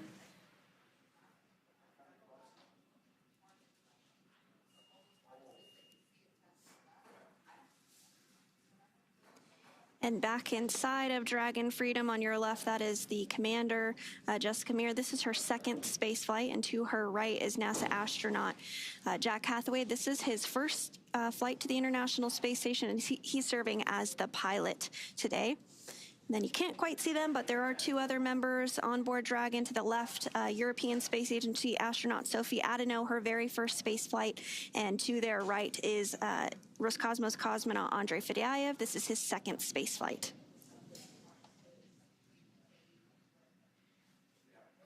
And as you saw, the crew is still suited up in their spacesuits, harnessed into their customized seats for each of the astronauts.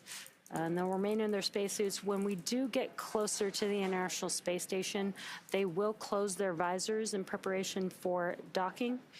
And that's just in case of any depressurization during that process. It's just a safety precaution. But if everything goes well, they will dock to the International Space Station, get out of those seats, and get out of their suits and get comfortable before they're able to float their way onto the International Space Station. And so we did reach Waypoint 0, which means that Dragon is 400 meters directly below station. And we are continuing to see views of it now coming from Dragon of the International Space Station, as well as there's a view of Dragon from the International Space Station as it continues its approach, now less than 400 meters away.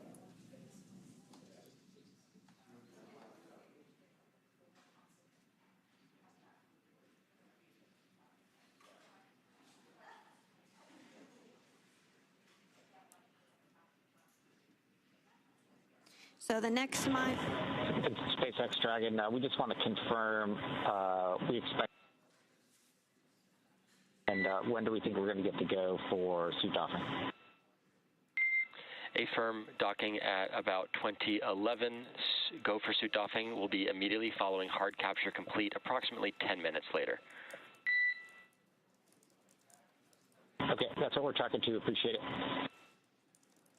All right, copy. And I think that's all of our questions. Copy. We are back on Dragon to ground.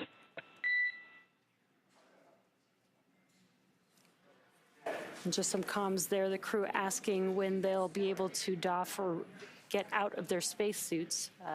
It's Sounds like it'll be about 10 minutes after hard capture, which is when the 12 hooks that connect with the International Space Station fully engage and create a hard capture between Dragon and the International Space Station.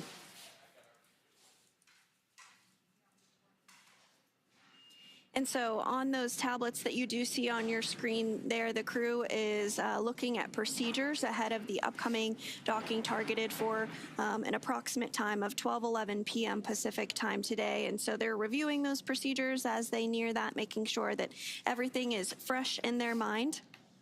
And in addition to tablets, the crew actually had the opportunity to bring iPhones with them on board the flight for the very first time. So they'll be able to capture some imagery of the Earth, of themselves, of what they're doing as they are living and working aboard the International Space Station. And I'm looking forward to seeing all that they'll be able to capture with a camera in their pocket, just like all of us here on Earth. There are high-definition cameras on board the International Space Station as well that the crew receives training on. As part of their training ahead of their launch, but I think it will be nice to see the imagery that is maybe a little bit quicker just to grab and point and click. Yeah, I think that's really exciting that they'll be able to almost act like us here on Earth with their personal cameras with them, personal phone, and be able to, capture life on the International Space Station from each of their perspectives. I think that's going to be really awesome to see. Yes, absolutely. And we did mention the Space Station blog a little bit earlier. We share photos that the crew captures on orbit there, as well as we have a variety of Flickr accounts where you can check out that, as well as social media. So I do encourage you to follow along. Some of my favorites are to see the aurora of the Earth as the crew is able to capture that, as well as imagery of the moon that they can capture from the unique vantage point of the International Space Station. Particularly exciting for us at NASA as we are targeting the Artemis 2 flight, a 10-day test flight around the moon to test out the Orion spacecraft and its systems ahead of a future lunar landing mission. So it'll be very cool to see that. And then also another exciting data point for this particular flight is we are planning to have a ship-to-ship call between the Orion spacecraft and the International Space Station. So Crew-12 will be able to participate in that ship-to-ship call during their mission. Yeah, it's going to be awesome for the astronauts to be able to talk to each other at different places while they're in space.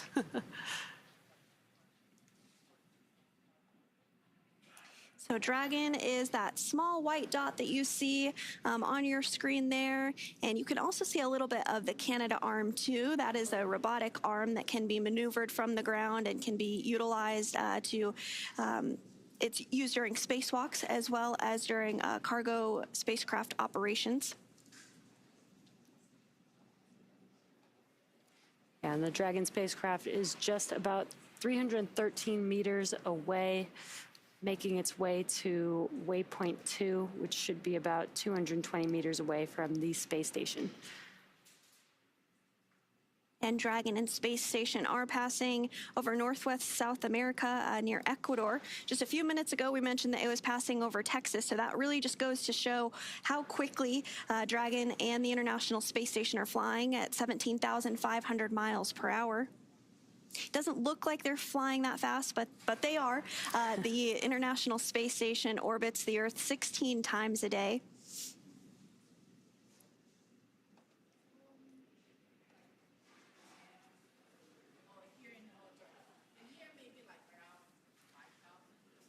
And again, it doesn't look like it's doing much from this view, but you can follow the Dragon thrusters in your bottom left-hand corner with that graphic. You can see that the thrusters are firing as needed to maintain the trajectory that it needs to approach the International Space Station.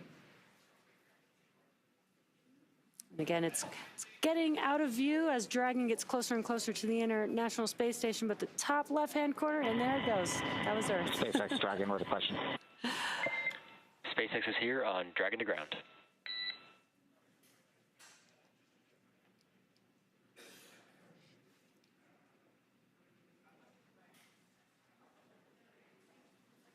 We have one more 30-second question for the doc. If there's time now, we can wait a few minutes. A firm, standby 1.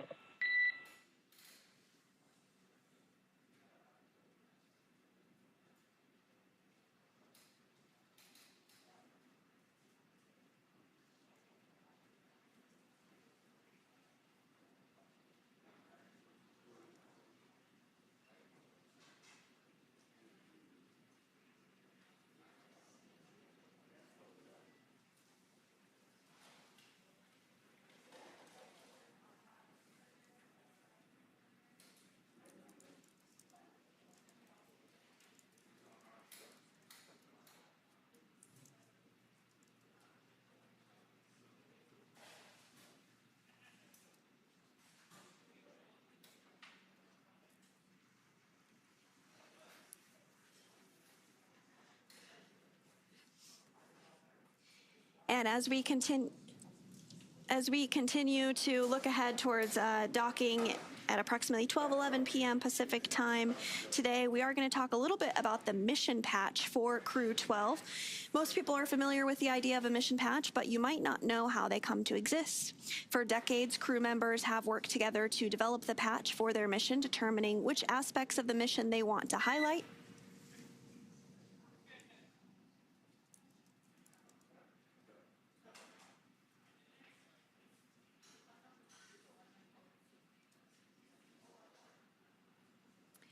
So again, you do see Crew-12's mission patch on your screen. For decades, crew members are able to work together to develop the patch for their mission, determining which aspects of the mission they want to highlight and any special details they'd like to include. The crew themselves can design their patch, or they can share their design ideas with an artist who makes it come to life. Crew-12's patch sets the scene of the crew's odyssey through an enchanted forest where adventure awaits around every corner. The trees with fresh buds emerging manifest both the crew's love and respect for nature and their hope and optimism for the future. Bright stars shine in the sky, lighting a path for each crew member, surrounded by smaller stars embodying their offspring. A mythical dragon breathes fire to fuel the trajectory of Dragon and set this crew on their mission to the International Space Station, invoking the delicate balance and connections between living things and the technology that supports them, and the spirit of partnership between NASA and SpaceX. The flags of the crew members' home nations stand along the curvature of their one home planet, demonstrating the solid foundation and relationships that have supported them throughout their individual and collective journeys.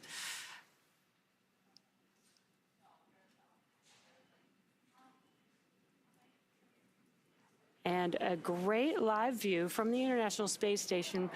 As you can see, Dragon is much closer, and you can actually see a very, very clear view of that forward bulkhead with the nose cone open, exposing the GNC. That is what is helped guiding Dragon as it approaches the International Space Station.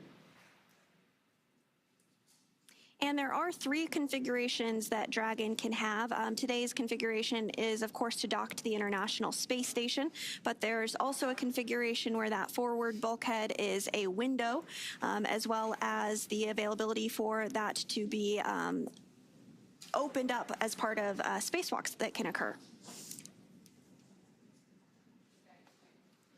Yeah, it can have the Skywalker setup, which is basically aids, mobility aids, during a spacewalk on Dragon. And the cupola, the window, as Sandra mentioned, as Skywalker, are both used for free flyer missions. But since this mission is to the International Space Station, we do need that docking adapter. That's actually where Dragon SpaceX on the Big Loop, approach 1 and soft capturing extension will begin shortly. Dragon will continue approach to Waypoint 2. Copy.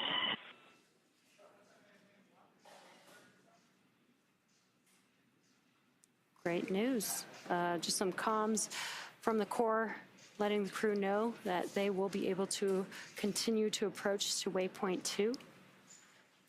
And as I was mentioning, with the international docking adapter configuration for Dragon, that's actually where the crew will pass through and enter to the International Space Station. Will be through this forward hatch that we're looking at right now. That's right, and you did hear some communications there from the ground about the soft capture ring and stepping through procedures ahead of opening up that hatch following docking. NASA astronaut Chris Williams will be primed for those hatch opening operations today. We are less than 10 meters away from Waypoint 1 today. We did get the go that the team is comfortable approaching Waypoint 2.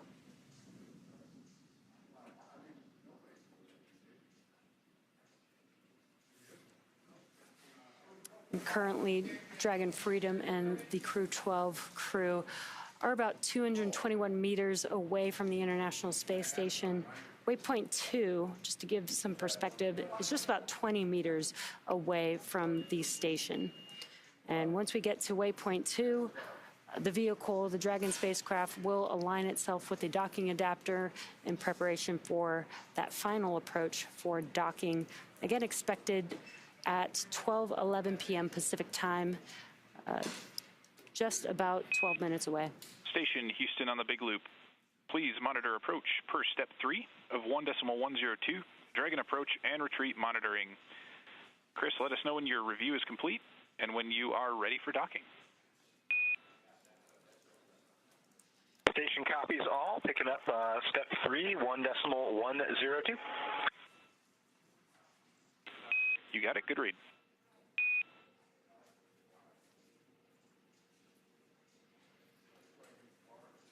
And we are through Waypoint 1. Before reaching Waypoint 1 and, mission. Station review is complete. Ready for docking. Houston copies. You are ready for docking.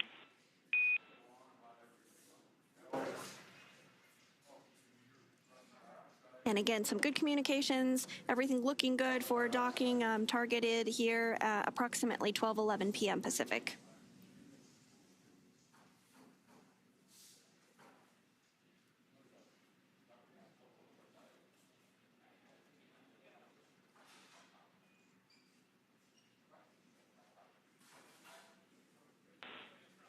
And Station Houston on the Big Loop. At Waypoint 2, Dragon will briefly pause to align for docking, then automatically resume approach. Station copies all.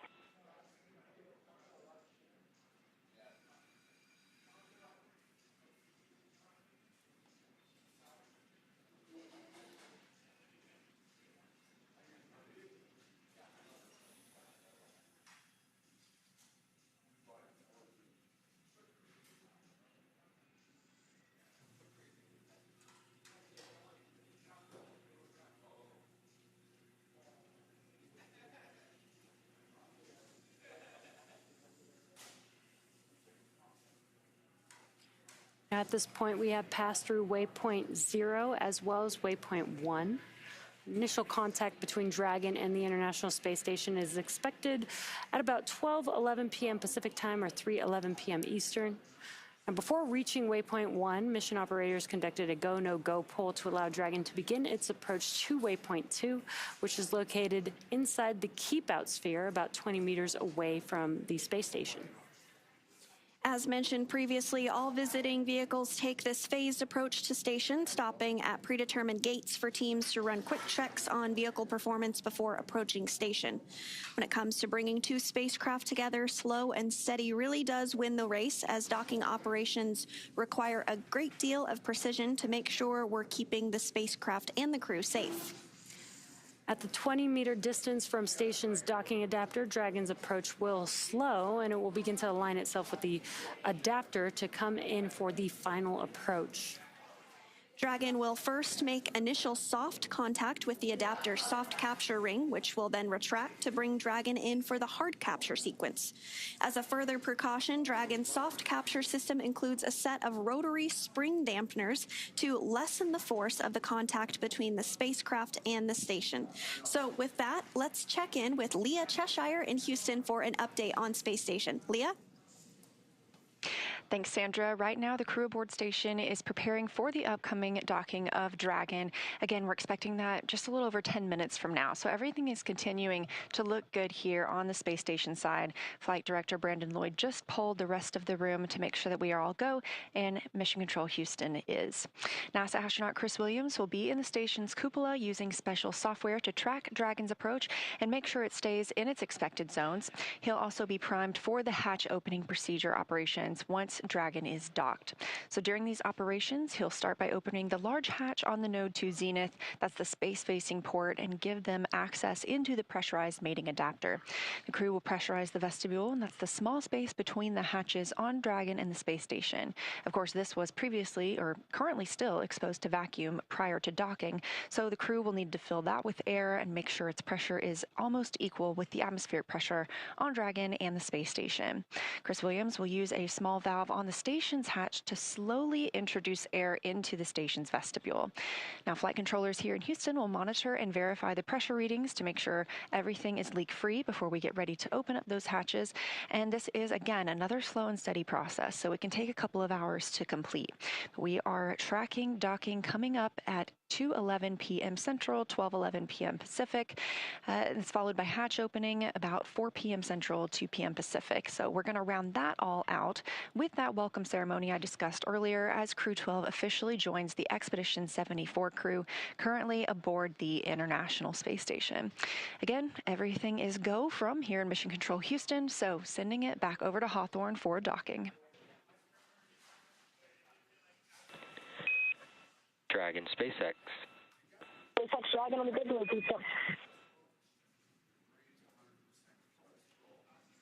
SpaceX Dragon on the big loop. Visors down. All right, SpaceX copies. Visors down, and I can confirm soft capture ring extension complete. We are not planning to hold at Waypoint 2. We'll go through Approach 2 prep. Copies. No hold on Approach 2.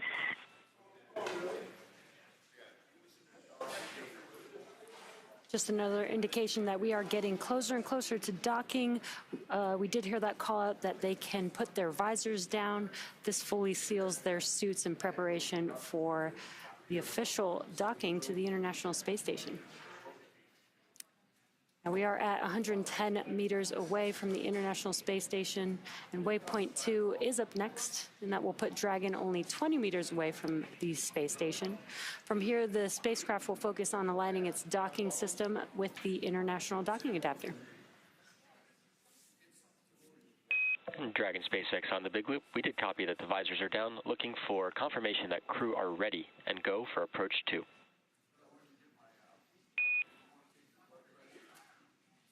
Crew is ready for Approach 2.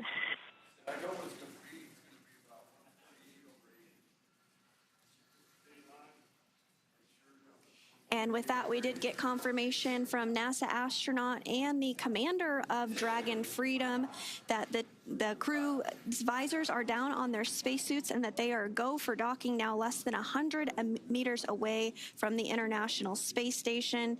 Approximate docking time today that we are tracking is 12:11 p.m. Pacific, so just minutes away from now. They are approaching Waypoint 2 now. It should only take a few minutes, 2 or 3 more minutes. You can follow along with the distance. Was moving pretty slow, but now you could see the range there in your bottom right-hand corner, almost at 80 meters away from the International Space Station. And just prior to docking, you will hear a call out for CHOP, which stands for Crew Hands Off Point. That occurs. Dragon SpaceX on the big loop. Ground is go for Approach 2, and we'll be enabling Approach 2 shortly.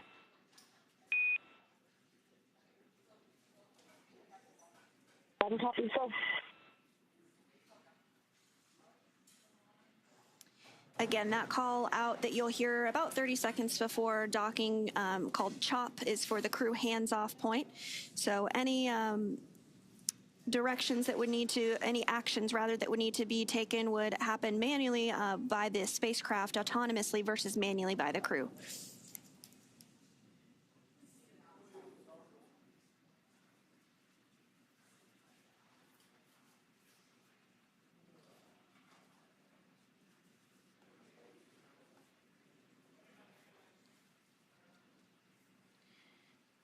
Dragon now closing in on 60 meters away from the International Space Station. As it gets closer, we get a clearer and clearer view of the Dragon spacecraft. Again, you can still see some of those thrusters are firing with the graphic in your bottom left-hand screen. And in addition to the nose cone being open, we can see a portion of Dragon's trunk there, and that black portion on the upper left of your screen there is actually the solar arrays on Dragon. Yeah, we actually use that during flight to help power the vehicle. Once it's on station, though, we'll connect some umbilicals, and we will utilize the power from the space station for Dragon during its stay. So the next milestone that we are looking ahead towards today is the arrival at Waypoint 2, which is when Dragon Freedom is 20 meters away from the International Space Station. As you can see on your screen there, we're now 41 meters away. Just a couple minutes away from docking. We call docking when the Dragon spacecraft first makes contact with the International Space Station, again expected for 12:11 p.m. Pacific time.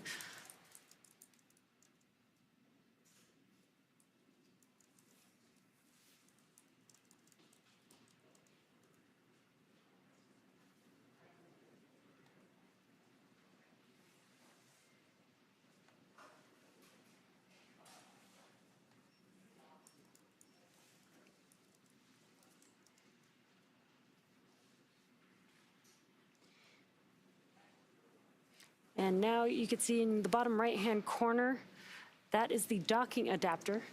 So you can follow along when we make that soft capture with the hooks in the soft capture, as well as hard capture with there's 12 hooks that will connect with the International Space Station to lock it in.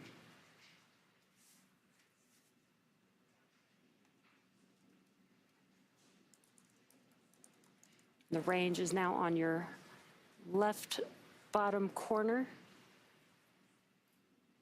We are just at Waypoint 2, just about 20 meters away from the International Space Station.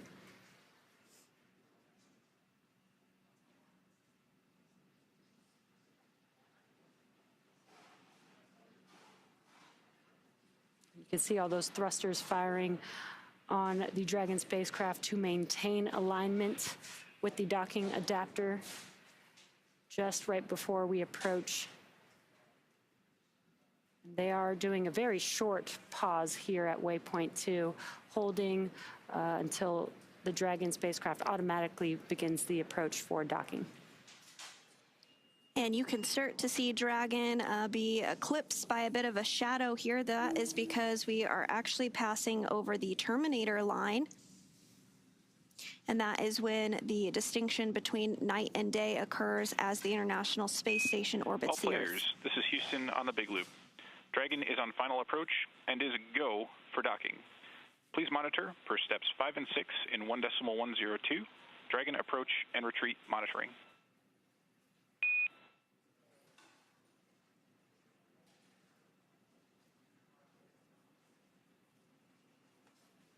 Station copies, monitoring step 5 and 6. Great news.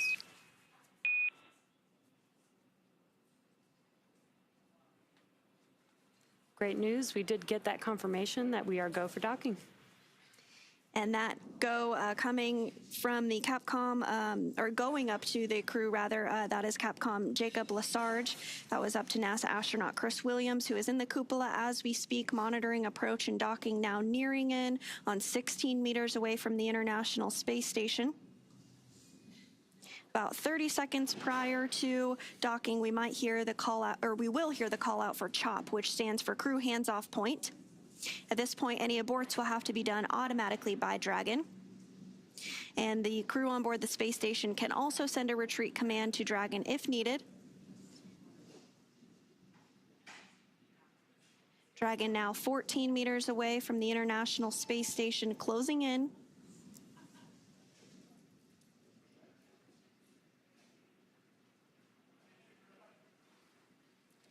Again, what you can expect after Dragon makes contact with the International Space Station is that 12 hooks will be deployed, 6 at a time. Once those have hard captured, we will attach umbilicals to provide power between Dragon and power and connections between Dragon and the International Space Station.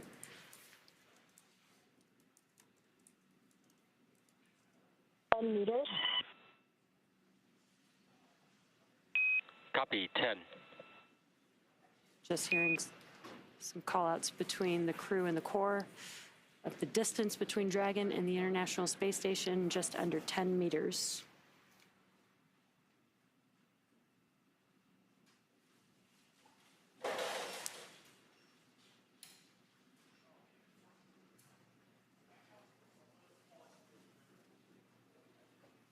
Closing in on 8 meters. We'll stand by for the call out of CHOP. That's that crew hands-off period.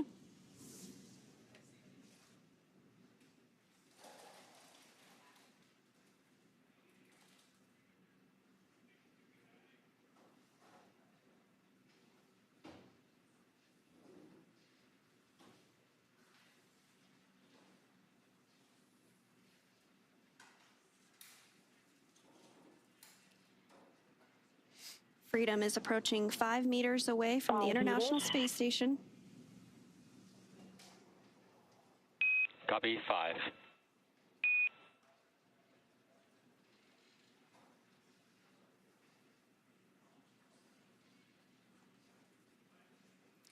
You can now clearly see on your screen the docking adapter on Dragon as it's approaching the International Space Station. A great view from the International Space Station. You can see the short distance between Dragon, just 3 meters away.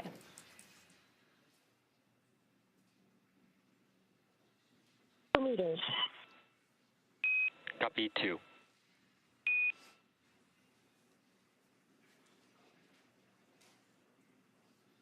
Continuing to close in.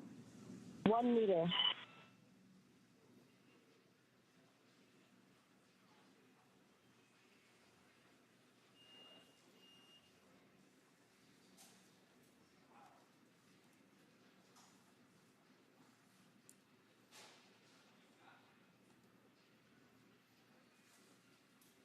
Dragon SpaceX on the big loop. Dragon contact and soft capture complete. Dragon copy. Soft capture complete. And contact confirmed. Dragon made contact with the International Space Station at 12:15 p.m. Pacific time, flying 277 statute miles over South Africa. And there are still a few steps to complete before Dragon is securely attached to station. We'll complete the soft capture ring retraction. And just a few minutes later, the hard capture sequence will begin. And about 10 minutes after that contact moment. Dragon SpaceX on the big loop. Ring retraction in progress.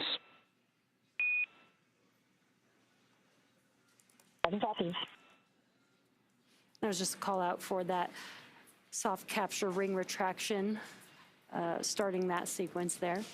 Again, about 10 minutes after first contact will be when Dragon hard docking is completed. That's when all 12 of the hooks on Dragon have connected with the International Space Station.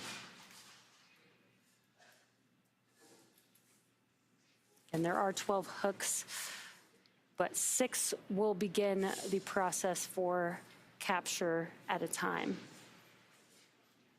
Again, you can follow that. A little hard to see the graphic in your bottom right-hand screen there, but you can follow along with the hard capture docking sequence there on that graphic.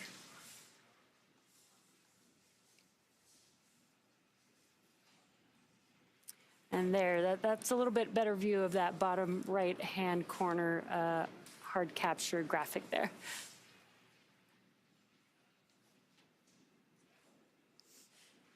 And again, if you're just joining us, we did have a docking at 12:15 p.m. Pacific time while the International Space Station was flying over South Africa. Crew-12 did launch on February 13th at 2:15 a.m. Pacific time and is comprised of NASA astronauts Jessica Meir and Jack Hathaway, as well as European Space Agency or ESA astronaut Sophie Adenot and Roscosmos cosmonaut Andrey Fedyaev. And as you can see on your screen there, they are now docked to the Zenith port of the International Space Station. The soft capture system will now begin retracting to bring the spacecraft in closer for a hard capture, which is accomplished by deploying 12 hooks in 2 sets of 6.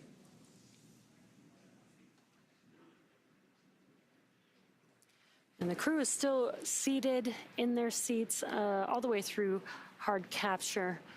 Once the vehicle is hard docked to the International Space Station, they can get out of those seats and actually doff their suits and get a little bit more comfortable inside the Dragon spacecraft as they wait for the hatch to open to the International Space Station.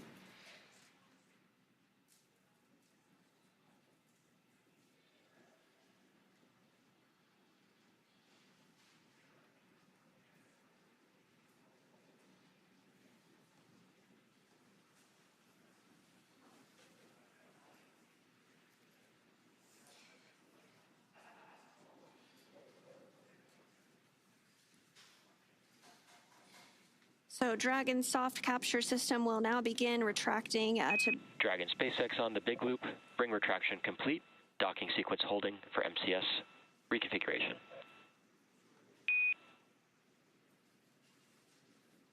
Dragon copy. And you did hear that confirmation that the soft capture retreat is complete. Next up will be hard capture, which is accomplished by deploying 12 hooks, 2 sets of 6 hooks to firmly hold Dragon in place. And that process does take about 15 minutes or so. Then once all docking events are successful, flight controllers will configure Dragon for docked operations and connect power and data to the spacecraft. At that point, the crew will be able to get out of their spacesuits and set them up to dry and begin operations to get the hatches open and join the expedition crew on board the space station. That does include pressurizing the vestibule, which NASA astronaut Chris Williams will be primed to do, as well as a round of leak checks. And that does take about 2 hours before the hatches will be open today. Following that, we'll have a welcome ceremony before the crew goes into a safety briefing and begins to get up to speed and adjust to life on the International Space Station following their liftoff from Florida yesterday at 2:15 a.m. Pacific.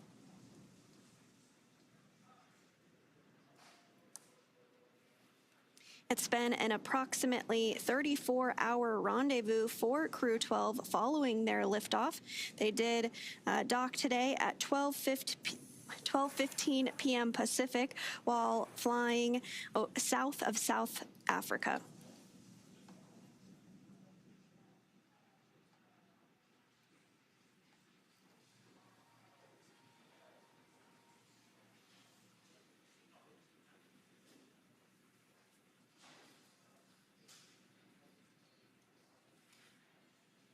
Now, as we're waiting for hard capture to complete, you're looking at a view on the left-hand side that is mission control here in Hawthorne, as well as on your right-hand screen, mission control Houston at Johnson's Space Center. The teams are still working in tandem together while the crew is still on board Dragon, but once that hatch is open and the crew can make their way onto the International Space Station, Johnson will take it from there.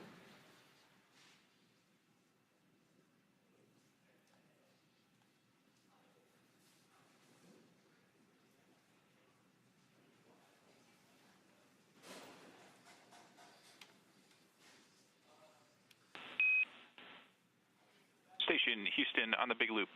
MCS configured. We are proceeding with hook driving.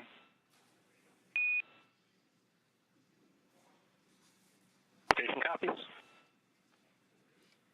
Great news. That means that the hard capture sequence is now beginning. This takes just a few minutes, about 4 minutes, to complete that hard capture. It'll be 6 hooks at a time for 12 hooks total to complete that hard docking.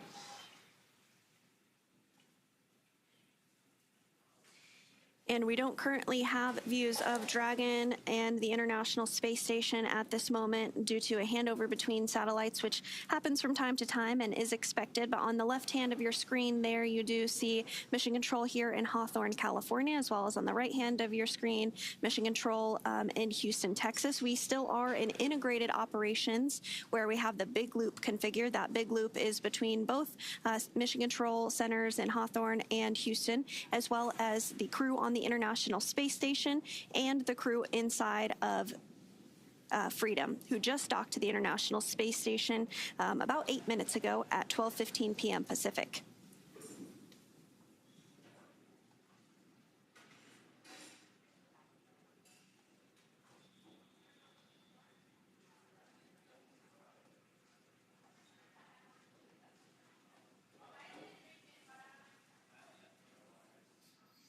Hooks are continuing to drive and work through the procedures for that hard mate between Dragon, Freedom, and the International Space Station. With Freedom now docked to the International Space Station, there are 7 visiting spacecraft on board. That includes NASA's SpaceX 33rd Cargo Resupply Mission, JAXA, Japan Aerospace Agency's HTV X-1, Northrop Grumman's Cygnus 23 spacecraft, the Roscosmos Soyuz MS-28, as well as 2 Roscosmos cargo spacecraft, Progress 92 and Progress 93.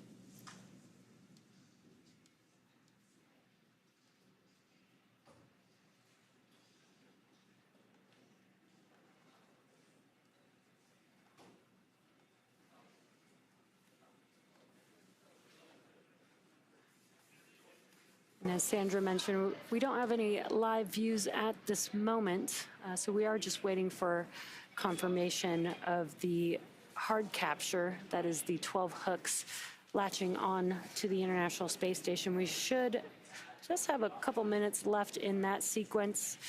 We'll wait for that call out for that confirmation.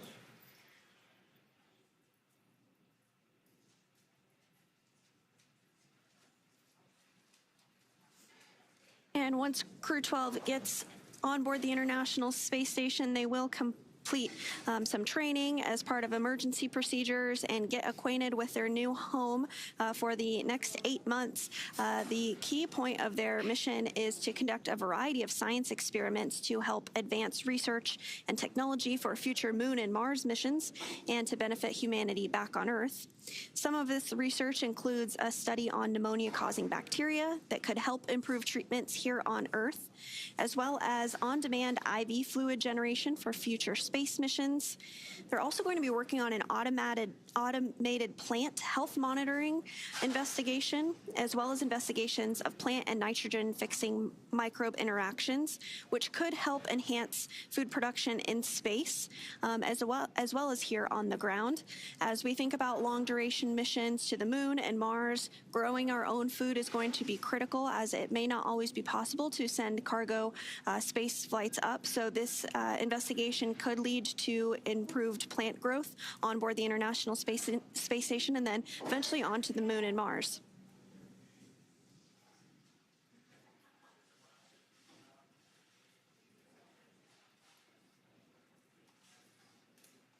The first set of hooks is now closed, and the second set is traveling. SpaceX on the big loop, hard capture complete.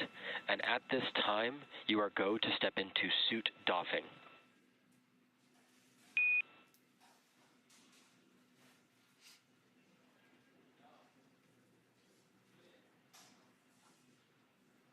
At Gentle Contact, we have bridged the legacy of humankind's continuous presence in space, spanning more than 25 years at this very site.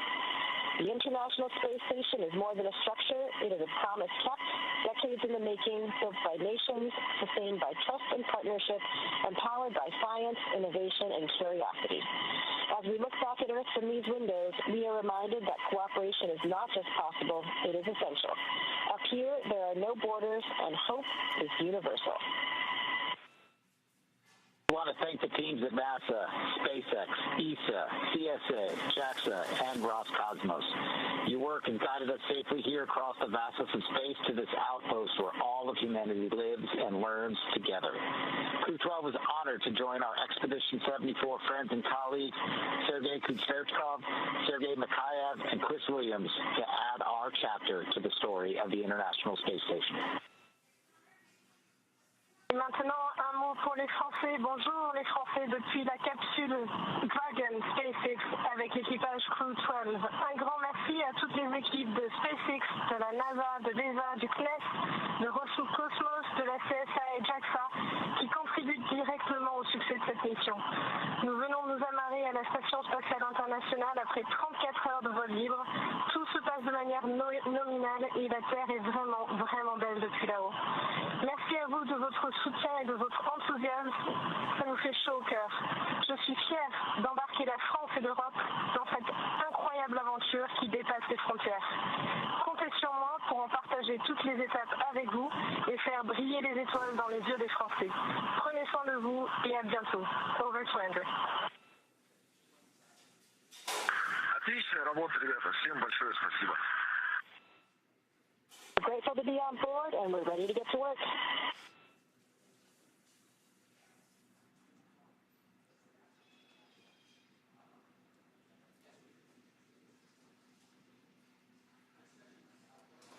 And those were some words from our Crew-12 crew that arrived to the International Space Station at 12 p.m. Pacific this afternoon. We did get confirmation as well that all of the hooks...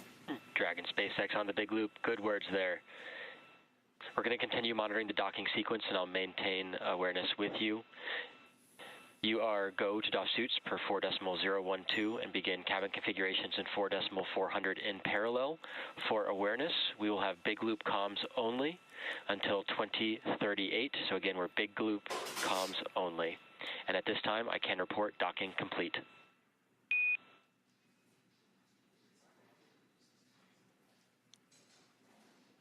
Copy, docking complete and big loop comms only.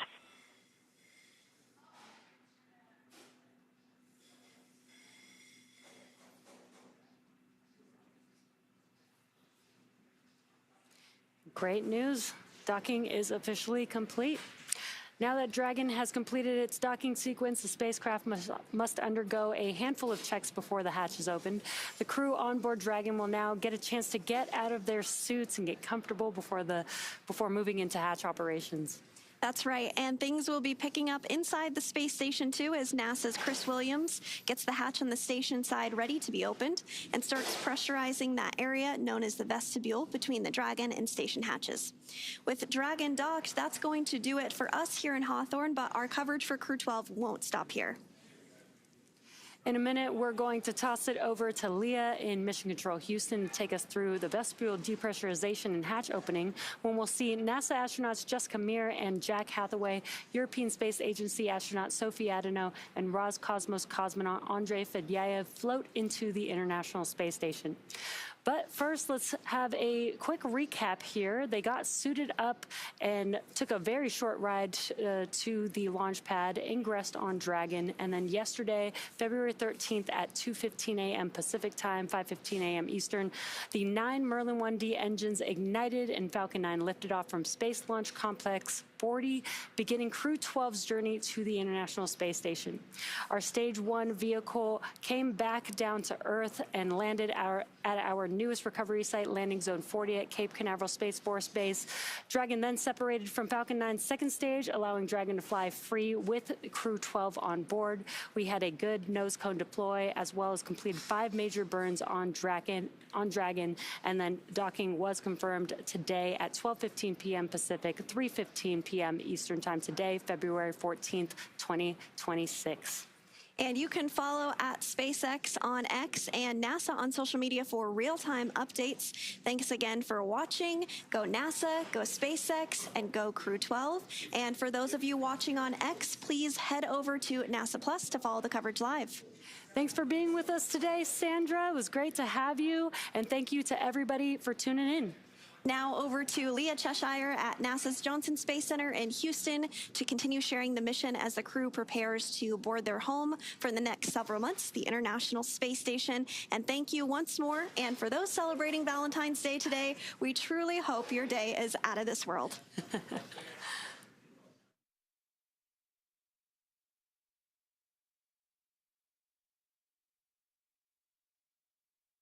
Happy Valentine's Day indeed here in Mission Control, Houston.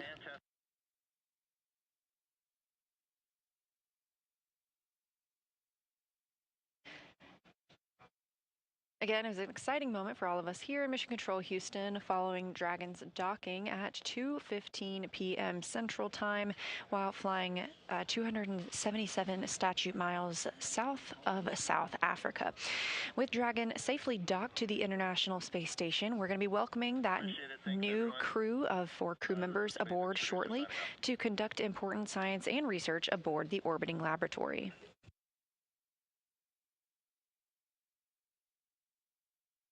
As we've been discussing, NASA astronaut Chris Williams is prime on the space station side for these upcoming and ongoing operations. He's securing some hardware and then moving right into those hatch preparation operations. First thing he will do is open the large hatch at the Node 2 Zenith. That's where the Dragon spacecraft docked today and where they will remain until they get ready to go home several months from now. That Zenith port is the space-facing port on the International Space Station, and opening that hatch will give Williams access inside the pressurized mating adapter. The team will work to pressurize the vestibule. That's the small area between the Dragon and the space station hatch. It is now no longer exposed to the vacuum of space, but it needs to be filled with air and make its pressure nearly equal to what is aboard the station and Dragon. So Chris Williams is going to use a small valve on the station's hatch and slowly introduce air into that tiny space, the vestibule. The flight controllers here at Mission Control Houston are monitoring these operations as well as that pressure and the temperature readings inside. We're going to pause for a leak check once they have filled that space with air and then get ready to open up the hatches. This is a process that takes a little bit of time. We expect it to take about an hour and a half, maybe 2 hours to get everything pressurized and checked out before we open those hatches, and we're targeting 4 p.m. Central Time for that. We will be live here the entire time and can't wait to see that crew float through the hatch. Once we open the hatch, the crew will configure Dragon for their on-orbit operations, and they will complete the space station safety briefing. This is the first order of business for a crew when they arrive on the space station, and they will be participating in that with the 3 crew members who have been living and working aboard the orbiting laboratory.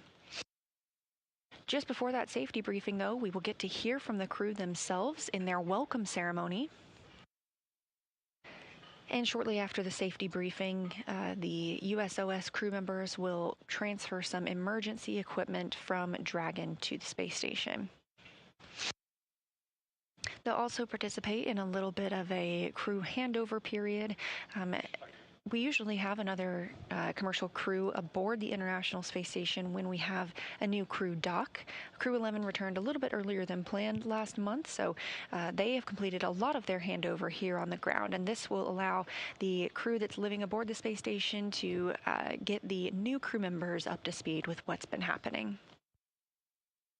We'll get into the evening on the space station at that point, and that'll be the crew's pre-sleep and sleep period.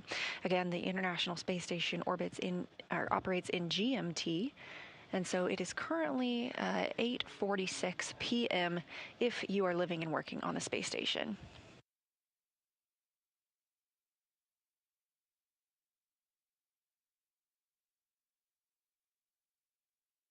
Again, we're going to continue to provide live coverage of the remainder of the process through hatch opening and the welcoming ceremony from here in Mission Control Houston. In this view on your screen, NASA astronaut Chris Williams. He is the only NASA astronaut currently aboard the International Space Station, but that is about to change as he will welcome his crewmates Jessica Meir and Jack Hathaway.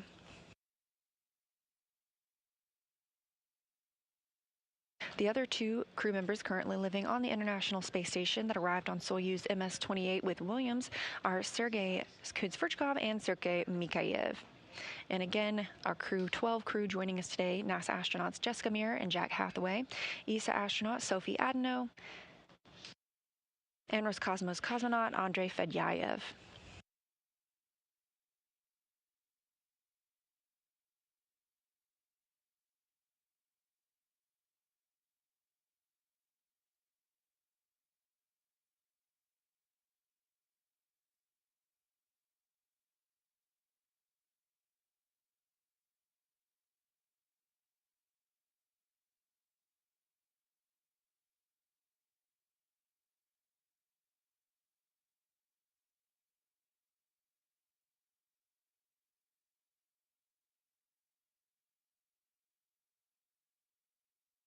The Crew-12 crew joining today are going to be part of Expedition 74 on the International Space Station. That began on December 8th, 2025. It'll continue through the departure of the Soyuz MS-28 crew later this year.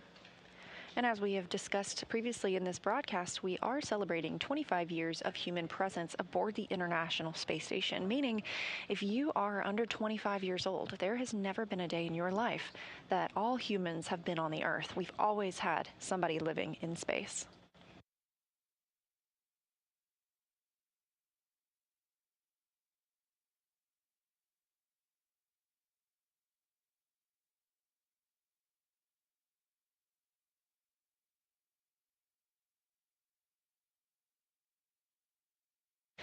NASA astronaut Chris Williams there in the center of your screen has started the vestibule pressurization process.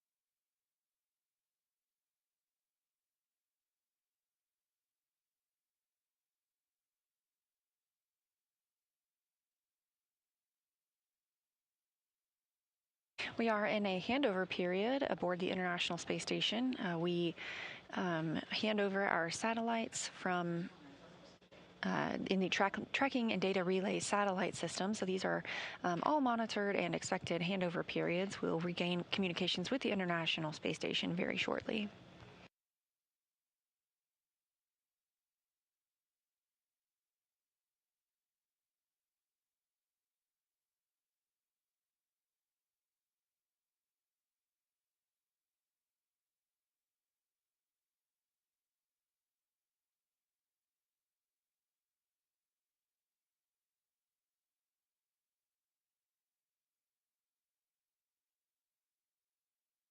Time was 2040.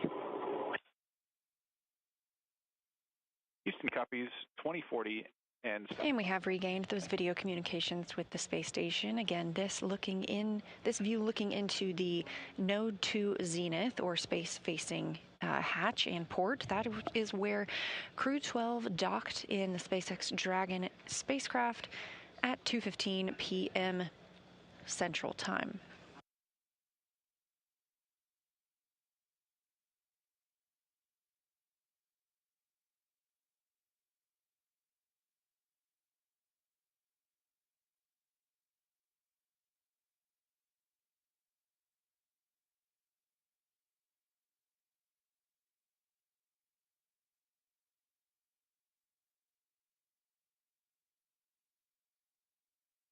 NASA astronaut Chris Williams did begin the vestibule pressurization process. Again, the vestibule is that small space between both the space station hatch and the Dragon hatch.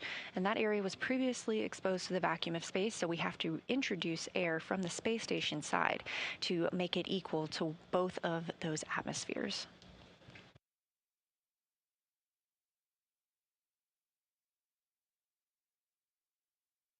Throughout this time frame, the teams in Mission Control Houston have they pause for leak checks in this vestibule.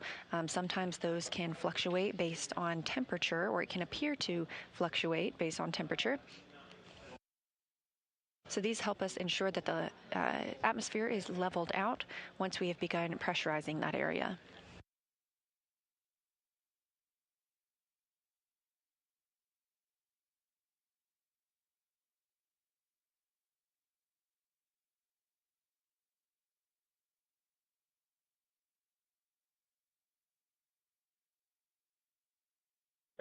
Just a moment ago, we saw a glimpse of Roscosmos cosmonaut Sergei Kutsverchkov, one of the two cosmonauts and one of the two Sergeys living aboard the International Space Station, the other being Sergei Mikhaev. He is standing by also to welcome the new crew members aboard the space station.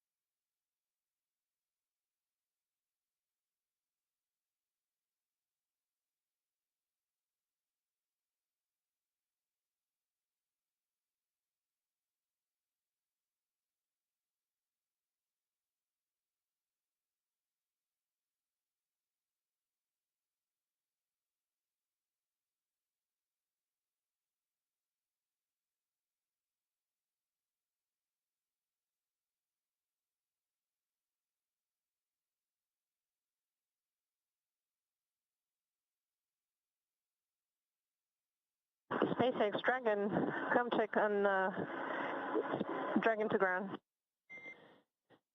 SpaceX has you loud and clear on Dragon to ground. Just wanted to offer the PMC if required.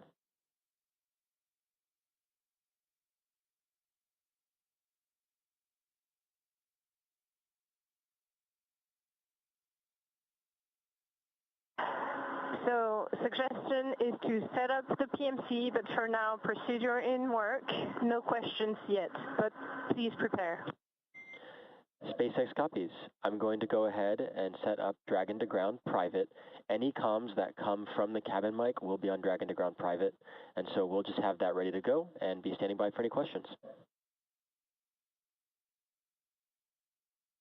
Dragon copy.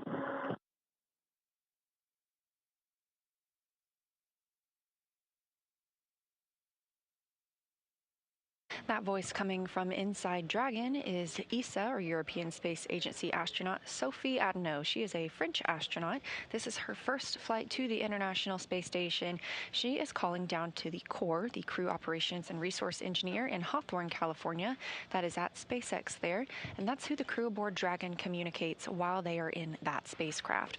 We have a similar role here called Capcom, the capsule communicator, but that is the person communicating with the International Space Station crew members.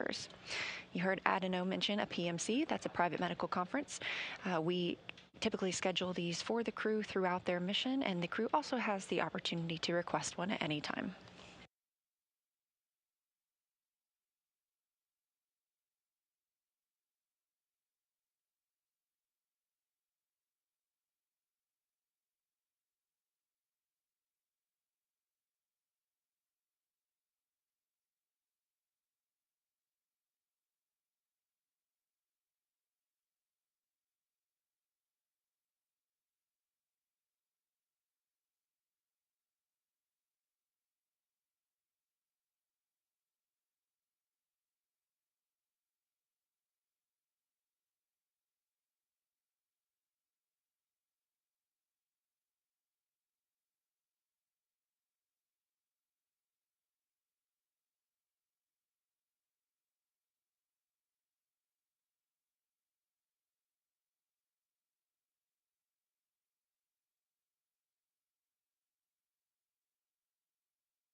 Dragon SpaceX on the big loop for awareness. ISS power connection established.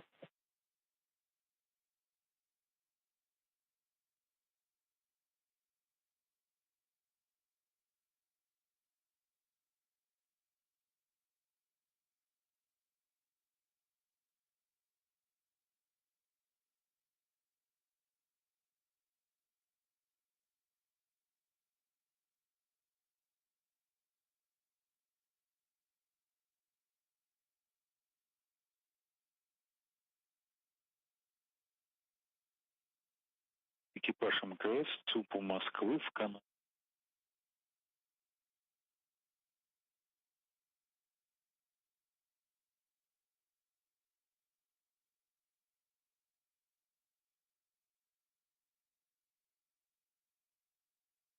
Again, if you're just joining us, we are live here in Mission Control Houston at Johnson Space Center, where we have been monitoring the arrival and docking of the Crew-12 mission to the International Space Station. Dragon docked to the Node 2 Zenith, or space-facing port, at 2:15 p.m. Central Time today, February 14th.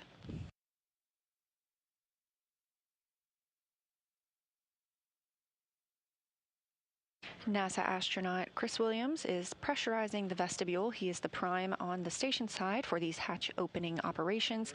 This pressurization process takes a little while, can take up to 2 hours before we see that hatch open from the Dragon side and see our new crew members fly through.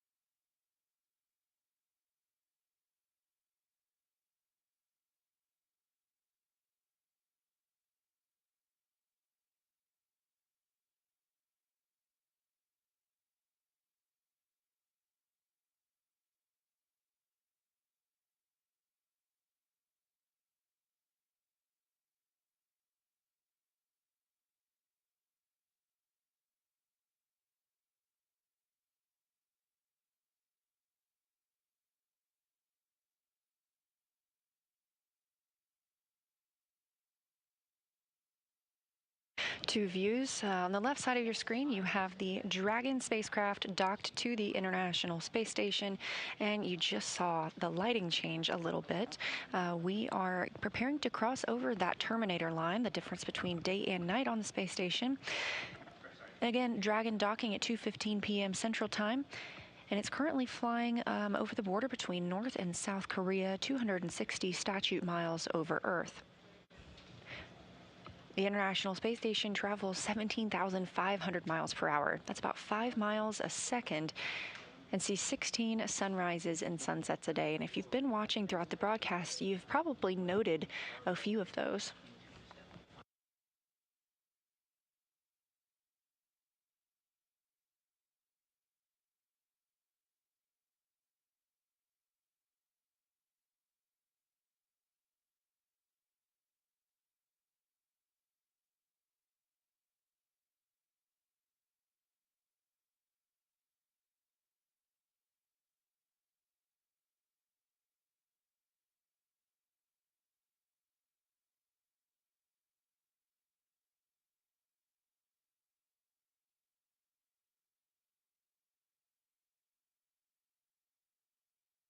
And on the right side of your screen, again, that is the interior of the Node 2 Zenith hatch.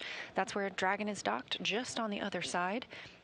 NASA astronaut Chris Williams is pressurizing the vestibule, the small space between both the Dragon and the space station hatch. We are conducting leak checks as standard procedure. This helps us ensure that the pressure is equal in that space and is not caused by any temperature fluctuations. Once we have confirmation that the vestibule is pressurized, we will get into those hatch opening operations, and we'll see our new crew members enter the space station.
Now, as we continue with this vestibule pressurization and hatch opening operations, a little bit about the crew who just arrived on Crew-12 aboard SpaceX's Dragon spacecraft.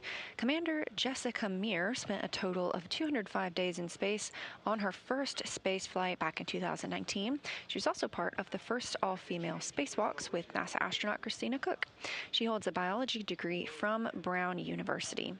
Next to her is the pilot, Jack Hathaway. He's making his first flight to space, and he is a Connecticut native. He earned a bachelor's degrees in physics and history from the U.S. Naval Academy. He has more than 2,500 flight hours in 30 types of aircraft, and he's flown 39 combat missions during several military operations. Serving as a mission specialist aboard Dragon is Sophie Adenot. She is representing the European Space Agency, also known as ESA. She's a French native and studied engineering and specialized in spacecraft and aircraft flight dynamics during undergraduate work in France and received her master's degree from MIT. This is also her first trip to space. Rounding out this crew is Roscosmos cosmonaut and mission specialist Andrey Fedyaev. As a major in the Russian Air Force, he has logged more than 500 hours in Russian aircraft, and it's his second flight to space. Back in 2023, he launched as a mission specialist as part of Crew-6, where he spent nearly 186 days aboard the International Space Station.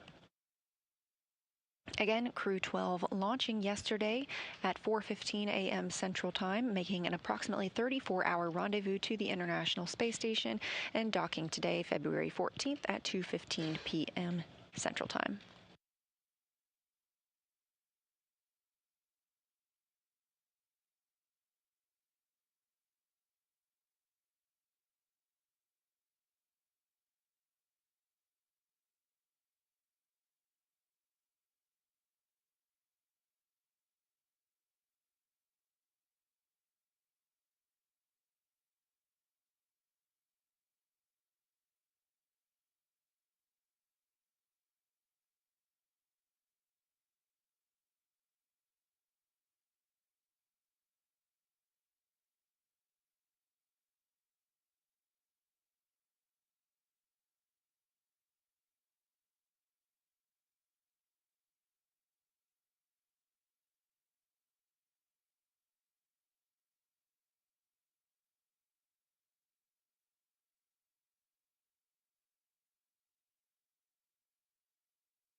We are in another satellite handover with the International Space Station and the Tracking and Data Relay Satellite System.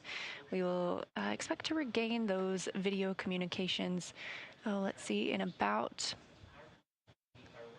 5 minutes.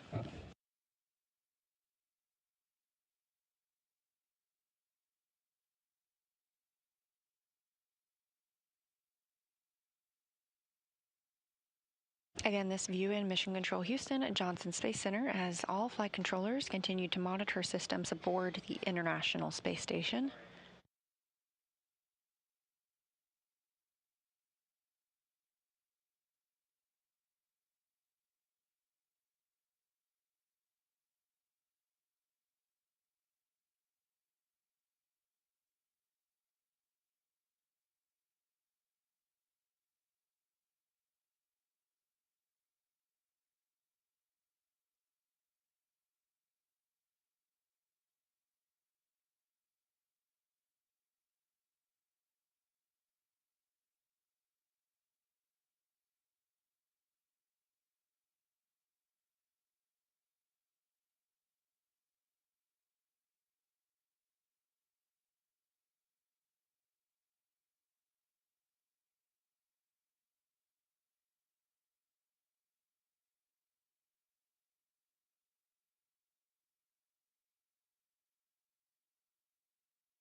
45 minutes now since the Crew-12 crew docked to the International Space Station aboard SpaceX's Dragon spacecraft.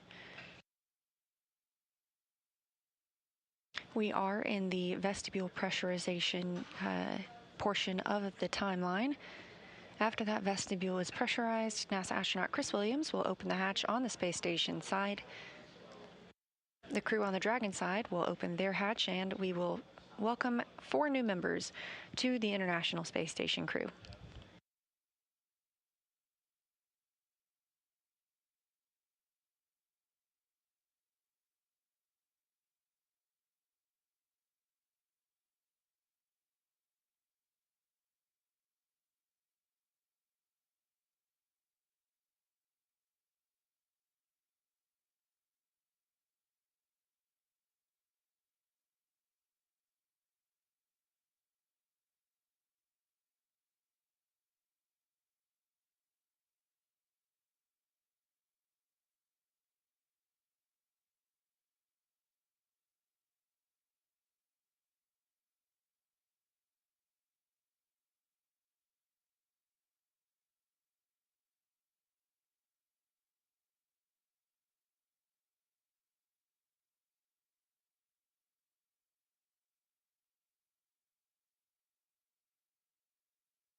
We are celebrating 25 years of continuous presence on the International Space Station. While they are aboard the space station, Crew-12 will participate in more than 200 research and technology demonstrations. These include studies of pneumonia-causing bacteria to improve treatments, on-demand intravenous fluid generation for future space missions, automated plant health monitoring, investigations of plant and nitrogen-fixing microbe interactions that enhances food production in space, and research on how physical characteristics may affect blood flow during flight. The science that Crew-12 will conduct helps to directly advance research and technology for future Moon and Mars missions, but it also benefits humanity back on Earth.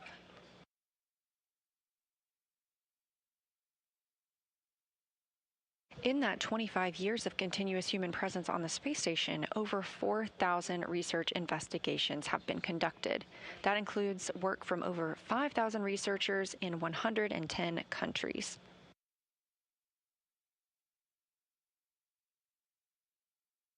During that time, we've seen 1.5 million pounds of cargo delivered to the space station, and in some of that includes 20,100 packages of food delivered.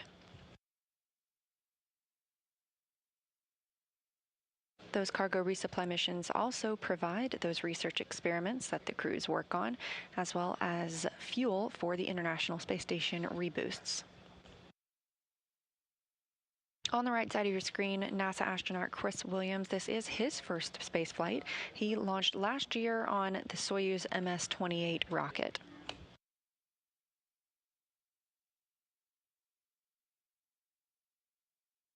As you can see him in that Node 2 Zenith hatch, he is checking the CTBs, or the cargo transfer bags. These are how items are stored aboard the International Space Station, and if you look closely, you can see they're each numbered, and each bag stores a different variety of items. We do have flight controllers here on the ground that track the location of every single item aboard the International Space Station, so that when a crew needs something, they know exactly where to tell them to look.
Again, if you're just joining us, we had Crew-12 dock aboard their SpaceX Dragon spacecraft to the zenith or space-facing port on the International Space Station at 2:15 p.m. Central Time today, following an approximately 34-hour rendezvous after their launch yesterday morning at 4:15 a.m. Central Time. We are in the process of pressurizing the vestibule, that space between the Dragon and space station hatch. That was previously exposed to vacuum, so we have to introduce air from the space station side to make sure that the pressure equals out with both of these spacecraft. This process can take up to 2 hours. NASA astronaut Chris Williams is working this on the space station side. And we're standing by as they continue this process. We're expecting hatch opening at approximately 4 p.m. Central Time. We are in another satellite handover from the tracking data and relay satellite systems, and we expect to regain that communication shortly. This is Mission Control Houston and all of the flight controllers monitoring the mission today.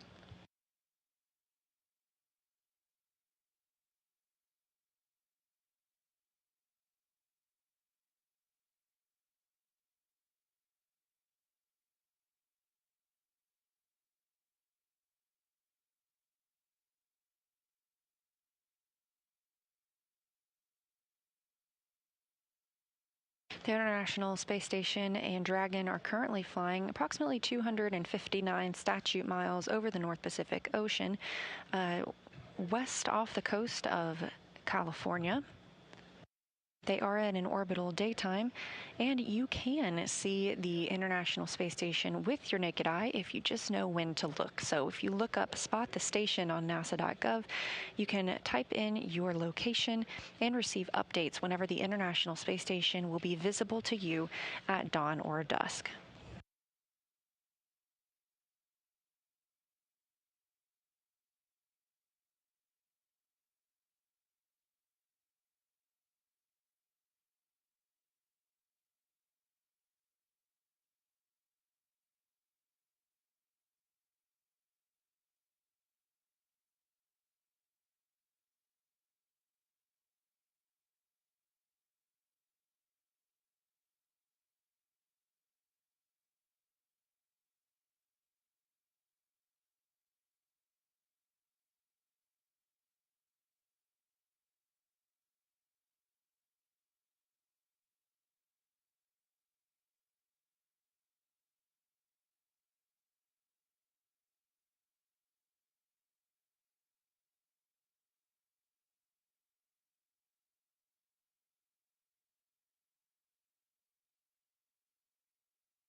SpaceX Dragon for suit drawing. Go ahead for suit drawing. Just letting you know we started an hour clock timer about 5 minutes ago. All right, SpaceX copies on the big loop. Suit dry start time, I see that at about 21:08 UTC.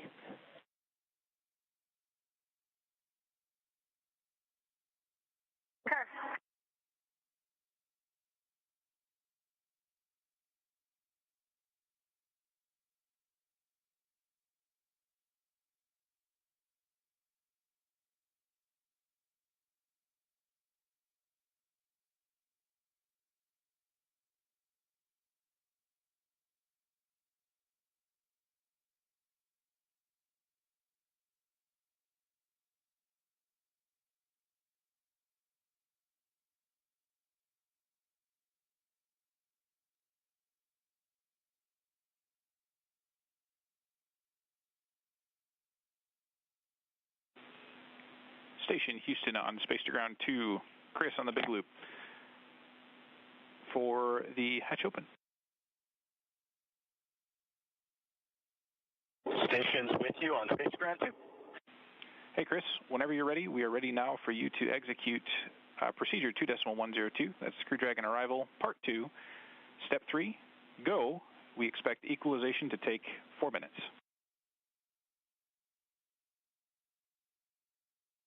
Copy, executing part 2 and go, and copy 4 minutes.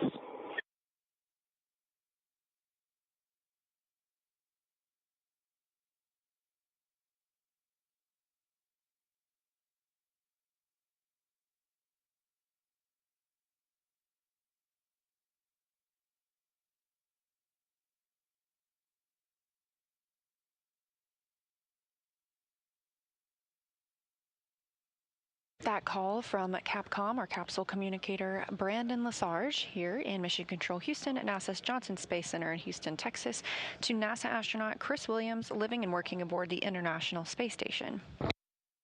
Williams is prime for the hatch operation procedures today, and Lesarge calling up that the vestibule leak check is complete.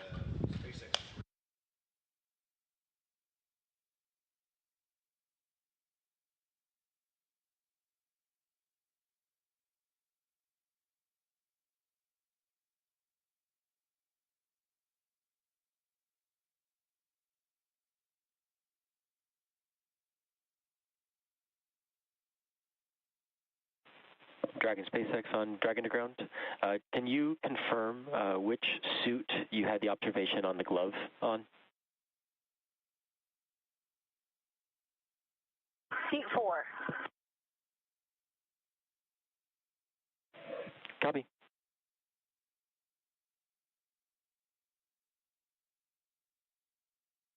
And that call from the Corps in Hawthorne, the crew operations resource engineer, to the crew aboard Dragon, asking about a glove that the crew called down about earlier during suit leak checks. Houston on the big loop.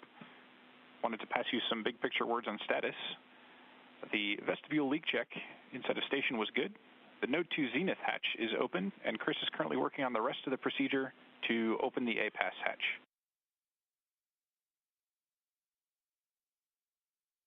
Second copy. Chris is working on the APAS hatch.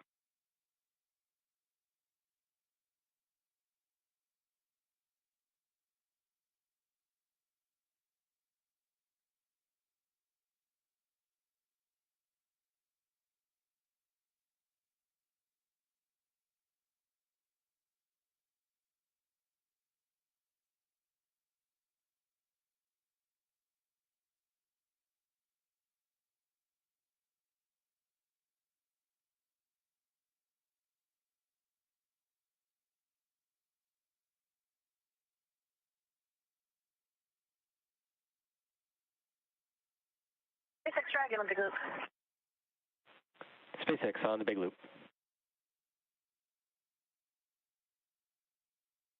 I'm looking at 4.400 as we're also finishing 4.012.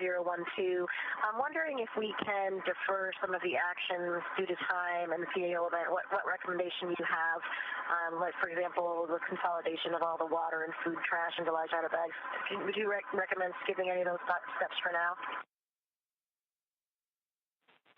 SpaceX copies.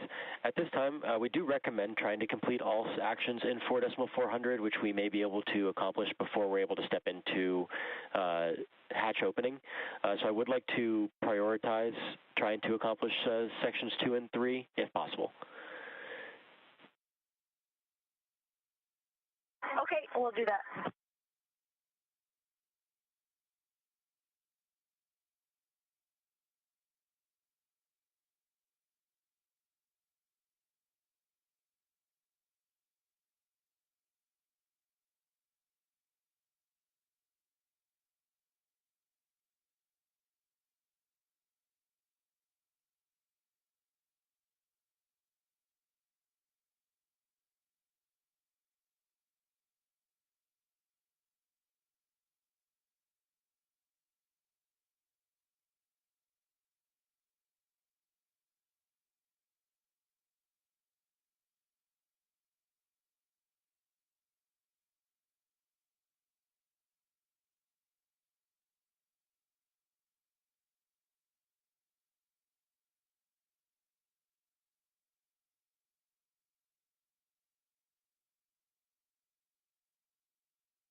A lot of communications going to and from the International Space Station as well as to and from Dragon.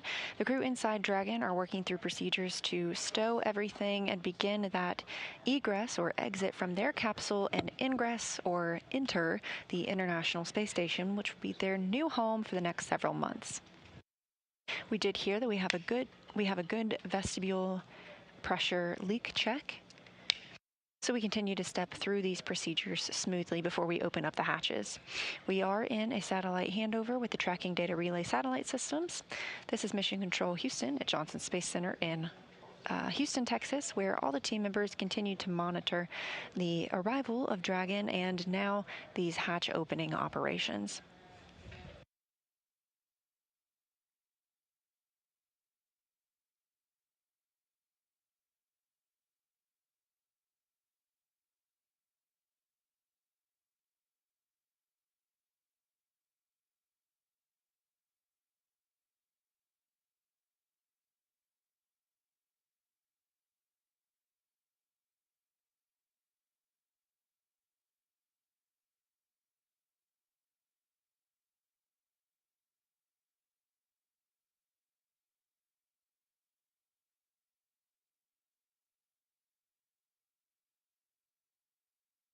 And if you're just joining us, it's been a little over an hour now since Crew-12 docked to the International Space Station. Again, that docking. Dragon with a question.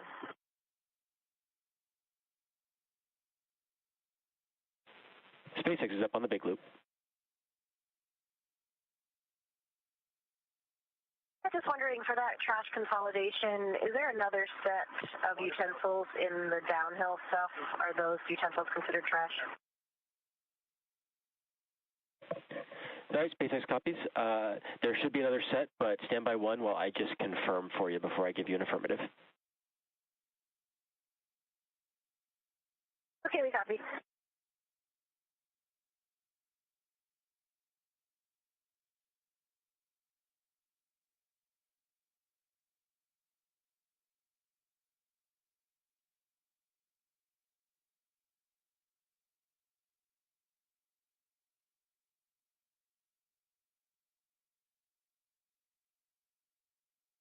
Now a view from both sides of the spacecraft that we are monitoring today. On the left, you have Dragon docked to the zenith or space-facing port of Node 2 on the International Space Station.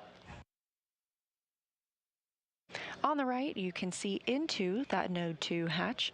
Chris Williams, NASA astronaut on his first mission, has been pressurizing the vestibule, that space between the Dragon and Space Station hatch. We recently received word that they had a good leak check and that pressure is equal to the International Space Station. The crew aboard Dragon is working through some of their procedures, like configuring the cabin and collecting trash before they begin their journey into the International Space Station. That's timelined to happen at about 4 p.m. Central Time.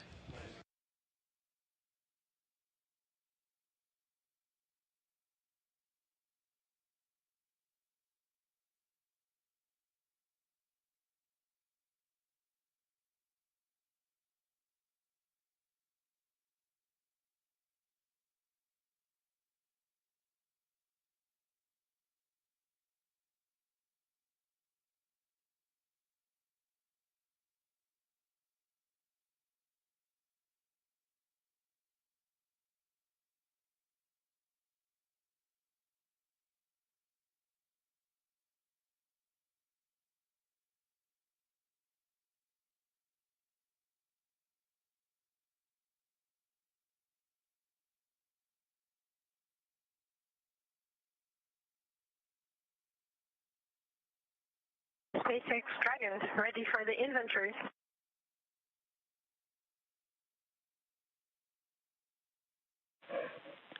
SpaceX is ready to copy inventory, and I am still looking to confirm for the original question, which I will follow up on for utensils.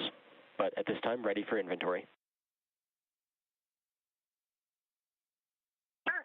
So for the inventory, water, bag number 2010, bag number 202, 0, bag number 203, 0, and bag number 204, 1. Copy for 201 through 203, all 0, and 204 is 1. Yes, that's correct. And for food, bag number 301, 302, 301, 302, 0.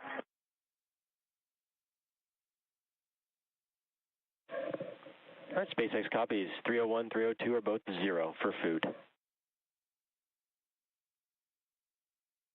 Affirm, and for food again, 304, 303, 1.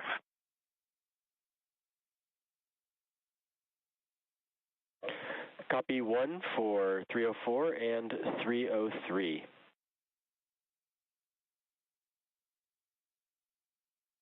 That's good words. And for waste, 17 uses of urine collection. SpaceX copies 17 for the waste system.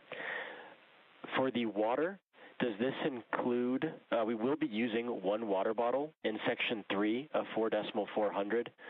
So want to confirm if your previous inventory accounts for that, or if you will use that bottle that's remaining in 204 for the waste system flush.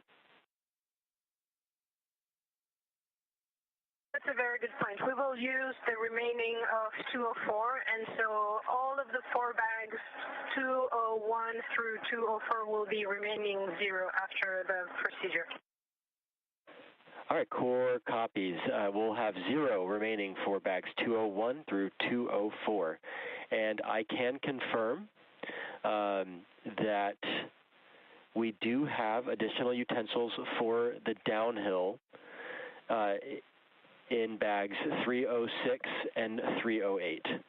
So again, for utensils, we have utensils for the downhill, so you should be able to dispose of utensils from the uphill.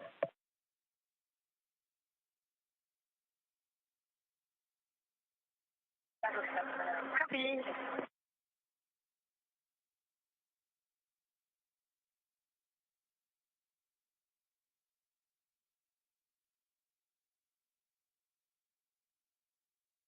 Those voices were ESA astronaut Sophie Adenot and the SpaceX core in Hawthorne, California. Adenot was reporting all of the inventory that they used aboard Dragon during their 34-orbit rendezvous to the International Space Station. As previously mentioned, everything aboard the space station is meticulously tracked, and the same is true for Dragon. This view in the center of your screen is NASA astronaut Chris Williams working through the hatch opening process. First up on the list was vestibule pressurization, introducing air from the space station side into that small space between both the SpaceX Dragon and International Space Station hatch. That has been confirmed complete after good leak checks.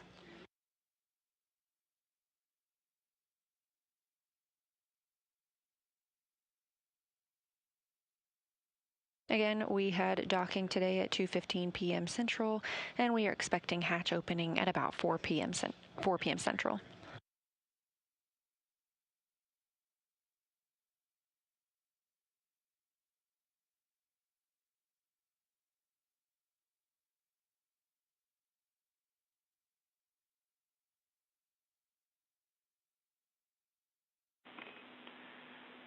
Dragon, this is Houston on the Big Loop. Wanted to let you know to stand by for hardline audio config. What this means is there will be about 2 to 3 minutes of audio outage while we make the configuration swap. Do you have any questions? Dragon copies, we're standing by.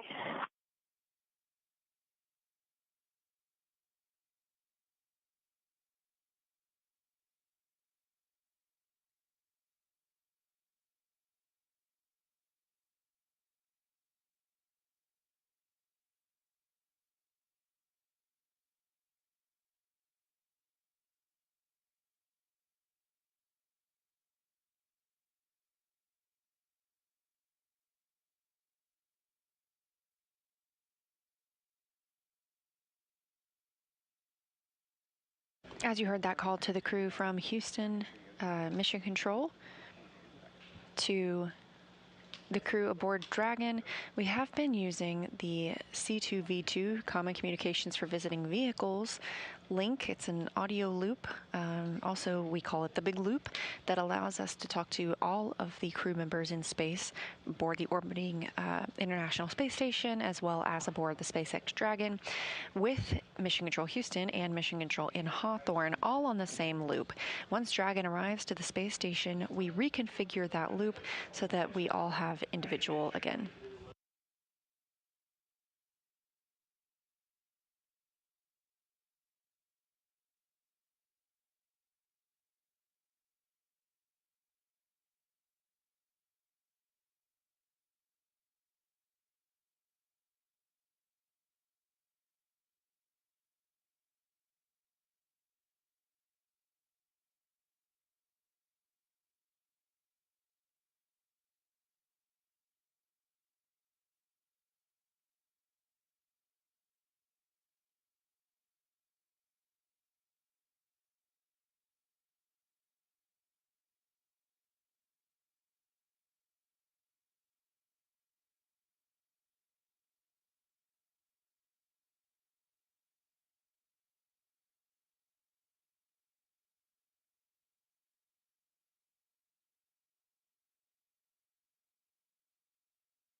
Copy that, Chris. At the moment, we want to recommend just hanging tight for a little bit longer. Otherwise, it might take some force by using your feet on the side and that sort of thing. But recommend stand by another few minutes.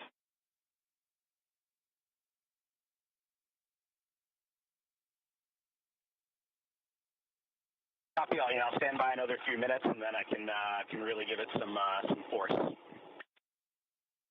Copy. And naturally, our inclination is to want to check to make sure that the APAS or the valve there is still open too. Affirm. Valve is open, and the rollers are retracted. We copy. Thank you. Communications between Jacob Lesarge, the Capcom here in Mission Control Houston, and NASA astronaut Chris Williams, you see on your screen, on the International Space Station with the vestibule pressurized. We are letting that level out before he attempts to open the APAS hatch. That helps make it a little bit easier to open that hatch. Requires a little less effort once that has leveled out with the pressure aboard the space station.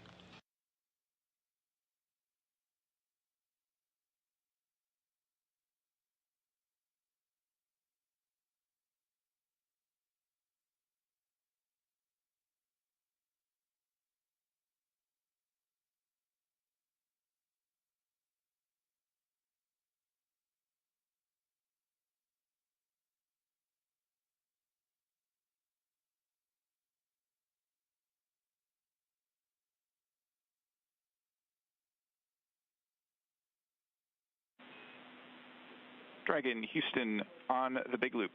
Com check. Hardline audio reconfig is complete. We've got you loud and clear on hardline. We have you same. Sounds good.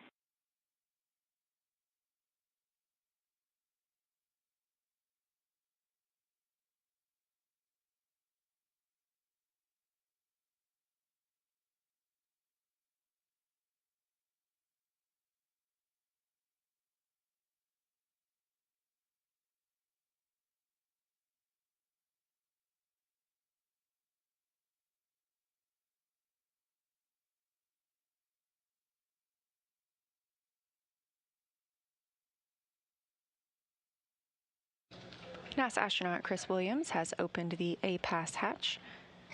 That exposes the vestibule that he was previously pressurizing, and through that vestibule, is the SpaceX Dragon spacecraft with the awaiting 4 Crew-12 crew members. Is with you on the big loop.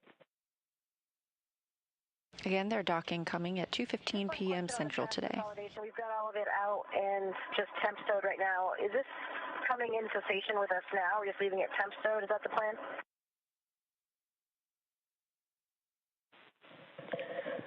Negative. I believe we will have something scheduled on the crew timeline for a waste transfer later, not immediately at hatch open. Okay, so that trash that we have in large outer bags should just kind of be temp stowed on Velcro, hanging out in the capsule for now. Affirm for now. We're not gonna transfer any waste yet.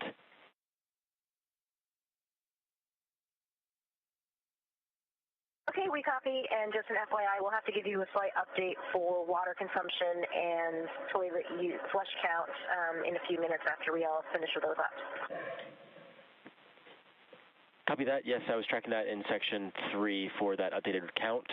And then I have a follow-up on the photos for the suit glove. When ready to copy?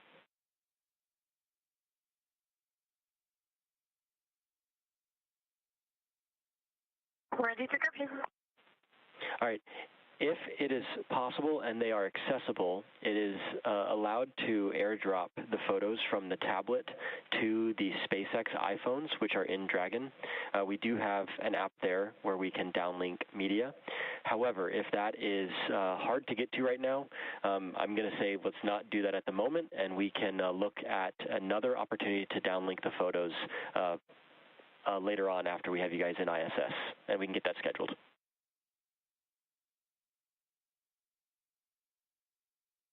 Copy, and if you want, we can even turn on a SpaceX phone and take the pictures directly with the SpaceX phone. Yeah, affirm. If that's easy to do right now, let's go ahead and take those photos with the phone, and then we'll look for a future opportunity to get those downlinked to us. Sure, that's easy to do. We'll do it right now. All right, thank you. Houston, station on space to ground 1. APAS hatch is open and no condensation observed. Copy, Chris. We understand the APAS hatch is open and understand you're not seeing any condensation. Just for awareness for future calls, we're going to put you to the big loop, if that's okay. Copy that. Yep, switching to 2. You got it.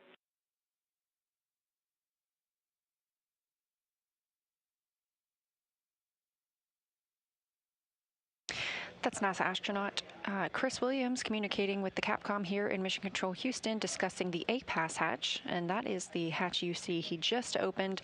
One of the portions of their checklist is to check for any condensation on the hatch. Williams reported there was none, and so they are continuing to step through those procedures. You also heard some communications with the crew aboard Dragon and the core in Hawthorne, California. They are continuing to work through stowing the items they have been using in Dragon and preparing to open the hatch.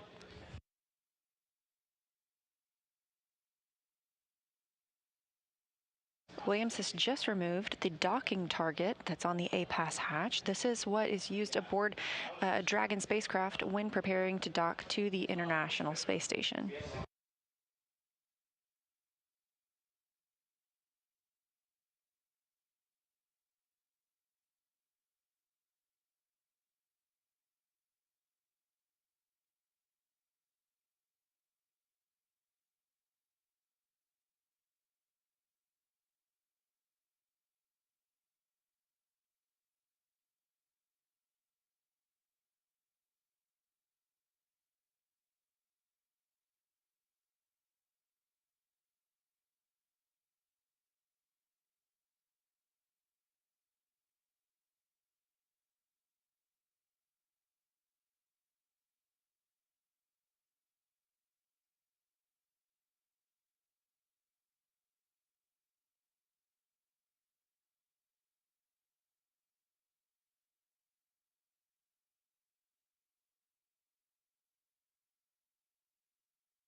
Dragon SpaceX, over hardline.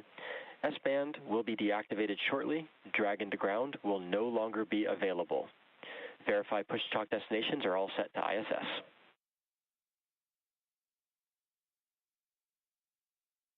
Dragon copies.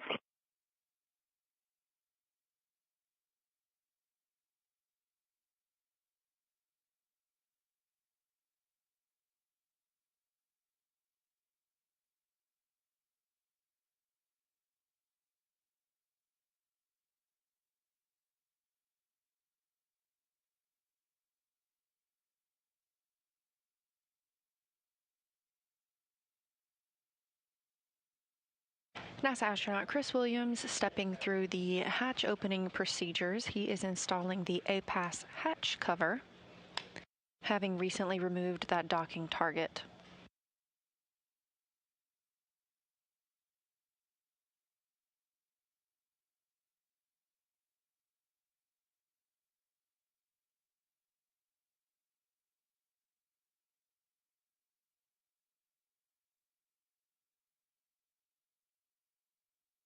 Once this cover installation is complete, we will see Williams route some ducting through the hatch.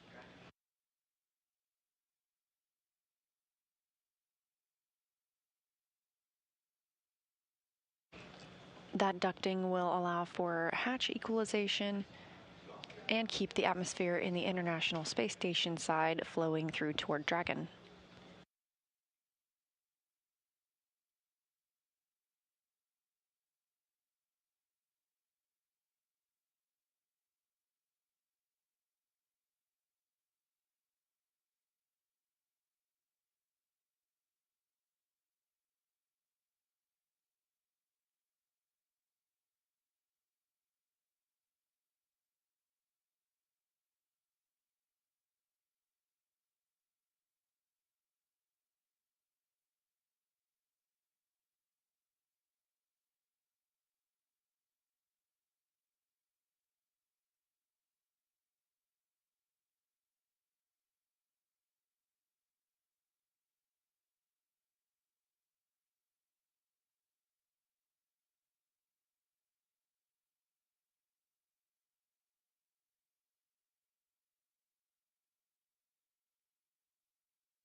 Houston, SpaceX. This is the space station on the Big Loop.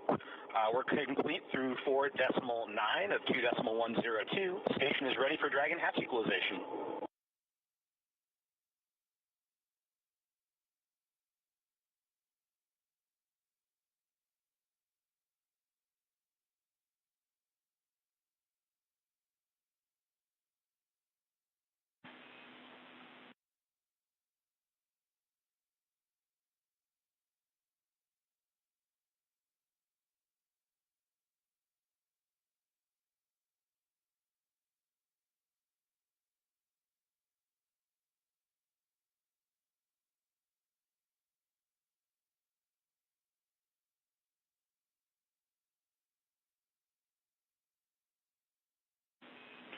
Chris, Houston on the Big Loop.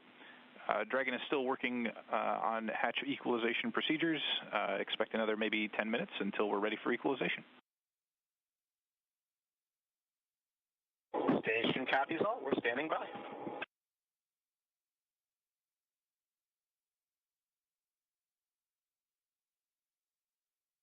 As you can see, NASA astronaut Chris Williams has completed installing the ducts previously mentioned. These are intermodule ventilation ducts and help to perform that hatch equalization that was discussed. We expect that to start in about 10 minutes as the Dragon crew continues configuring their cabin.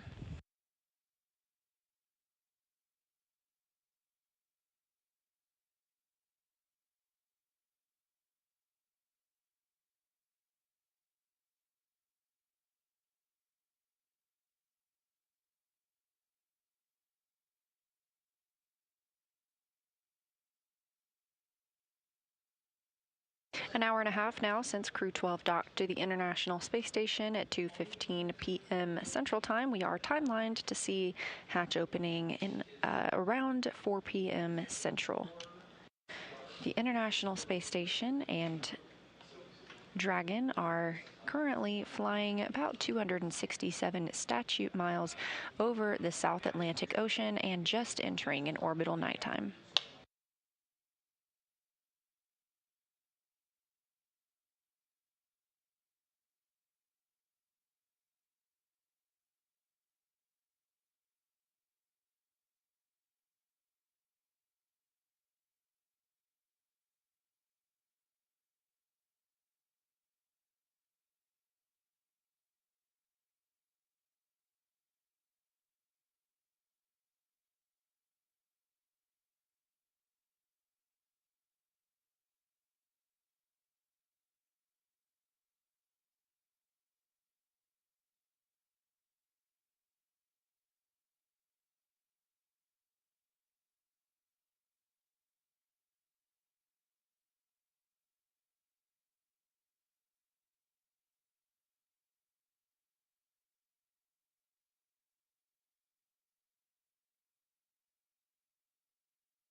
This is Mission Control Houston.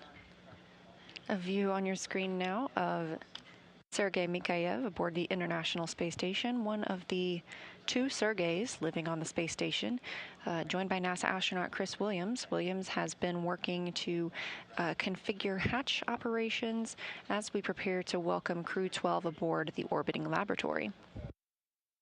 The crew aboard Dragon is still working through their checklist to ensure they're ready to enter the International Space Station, which will be their home for the next several months.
This is Mission Control Houston, continuing to monitor the arrival of Crew-12 to the International Space Station, which will increase the number of people living and working on the orbiting laboratory from 3 to 7. That docking occurred today at 2:15 p.m. Central Time, following an on-time launch yesterday morning at 4:15 a.m. Central Time.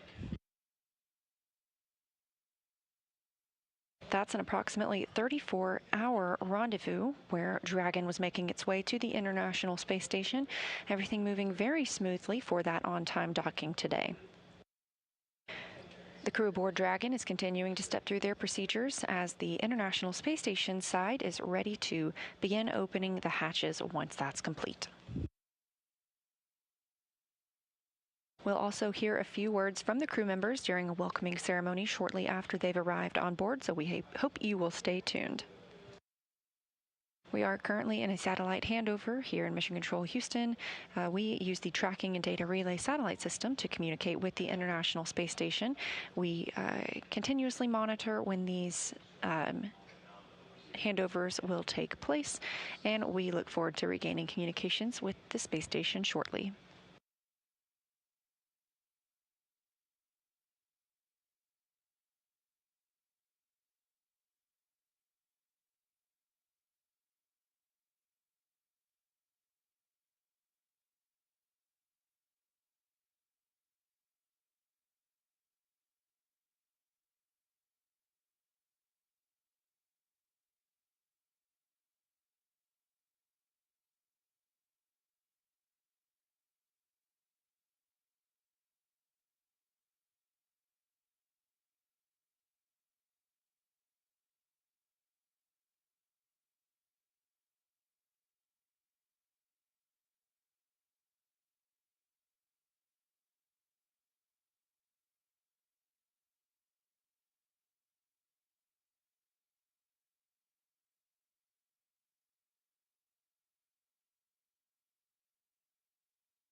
SpaceX Dragon for inventory.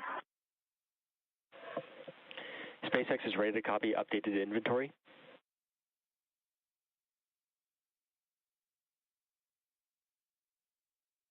We've got the waste system rinse running right now, so that'll be an additional 3 flushes, and there's no water remaining from location 11 and 12.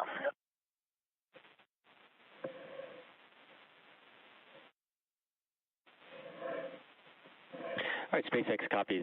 Additional 3, so that puts what I count up to 20 uses for the system, and that puts us down to 0 remaining in bag 204. So zeros across the board for the waters.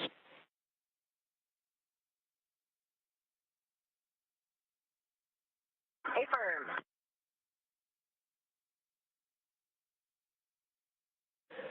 And Dragon SpaceX for additional follow-up.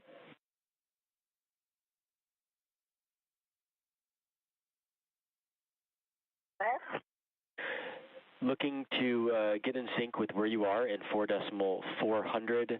Are we complete through section 2 with section 3 now in progress for the waste system flush, or are we complete up until the waste system flush, which is in progress now?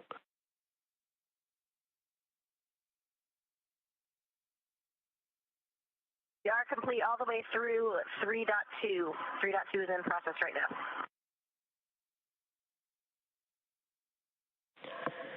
All right, SpaceX copies. For awareness, when you do step into section 4, so when you've completed all remaining actions in section 3, we have already gotten the call in 4.1. So we'll just be looking for your readiness for hatch equalization when you get into section 4. How copy?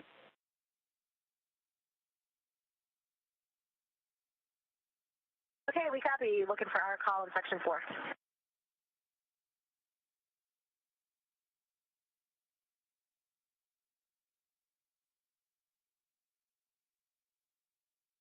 All right, SpaceX copies. Thank you. Yeah, that's the contact SpaceX instruction in 4.1.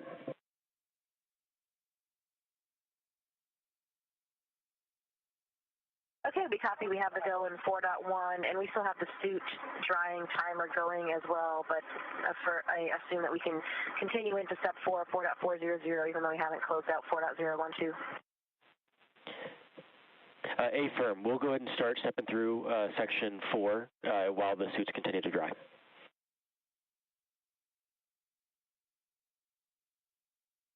I can copy.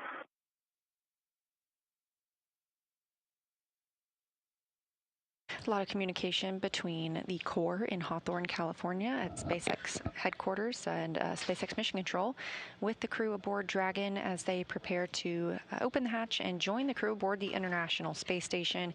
Just confirmed that they have doffed their suits and are drying those. They've had an opportunity to change before they enter the space station.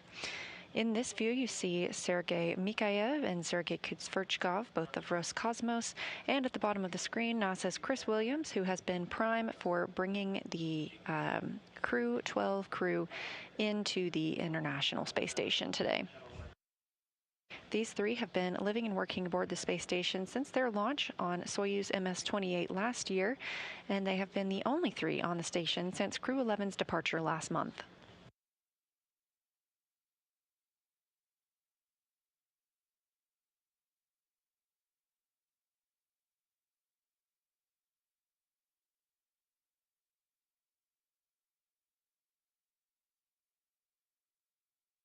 The time zone used aboard the International Space Station is GMT, and it is just past the 10 o'clock hour at this time.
SpaceX Dragon. SpaceX is ready to copy.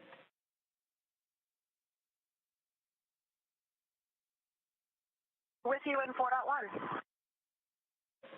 All right, SpaceX copies. The ISS crew has reported that they're ready for Dragon hatch equalization. Can you confirm that Dragon is ready for hatch equalization?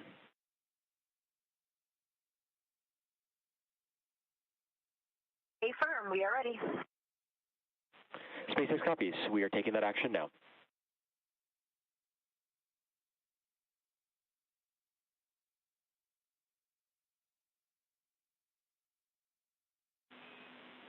Station and Dragon, stand by for equalization. It is expected to take 4 minutes.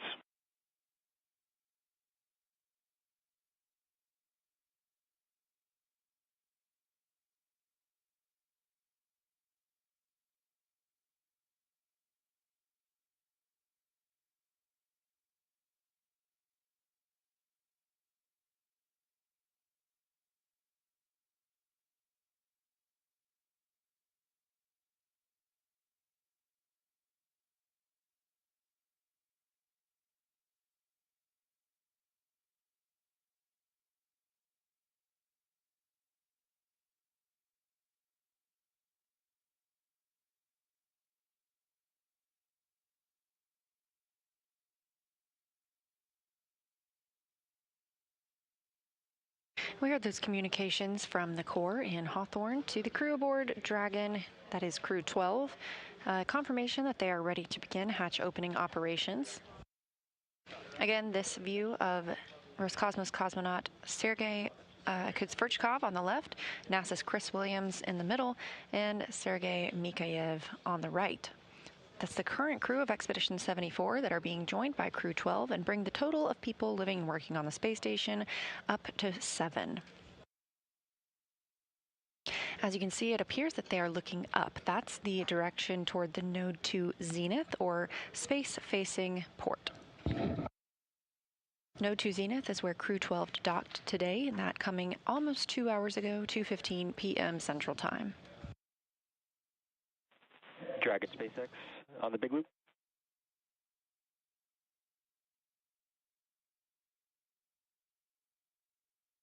Go ahead. I'm looking for your go that I can remove the current video director override phase that's had been set to exterior only, if I can bring it back in on board.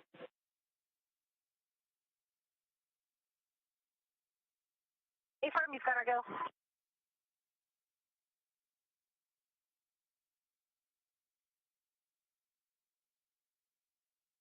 As you can see, these three are pretty clearly excited to document their new crew members joining them. Already getting some waves through that docking hatch window before the hatch is actually opened.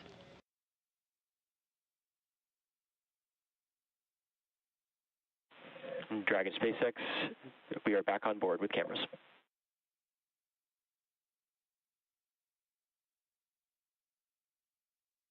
Hello.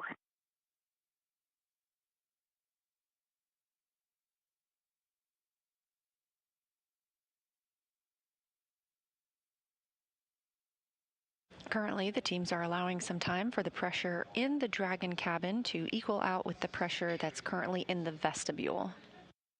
Once those are equaled out, we will see them open that hatch and join Expedition 74.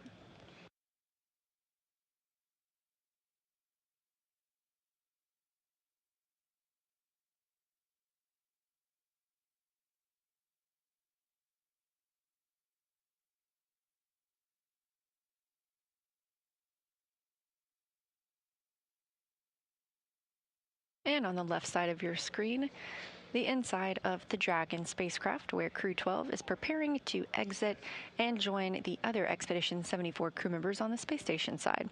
As you can see, they've had time to get out of their suits and start to dry those out. This is what they do after having worn them on the ride uphill. They've also been working inside the cabin to make sure everything is properly stowed for their long-duration mission on the space station.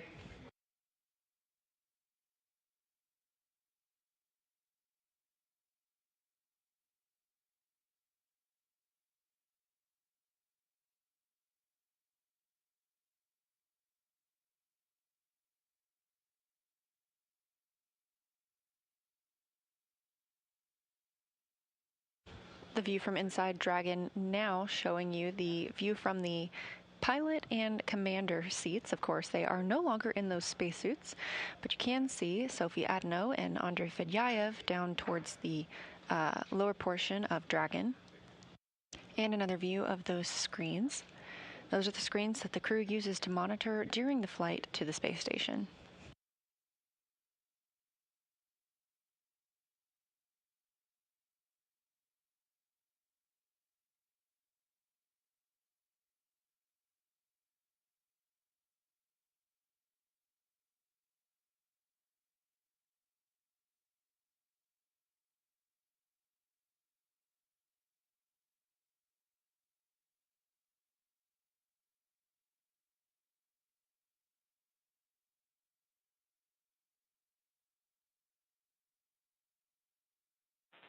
Dragon, SpaceX on the big loop for hatch open.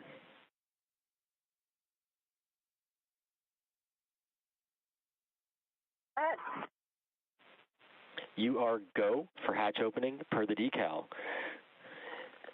followed by the remaining actions in procedure 4.400. After 4.400 is complete, transition to NASA procedure 2.102.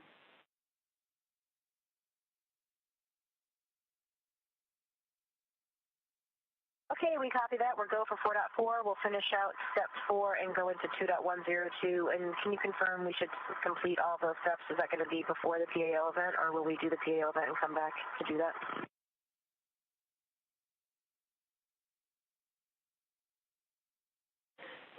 Yep. SpaceX copies. Good question. We're going to complete the 2.102 steps prior to the PAO.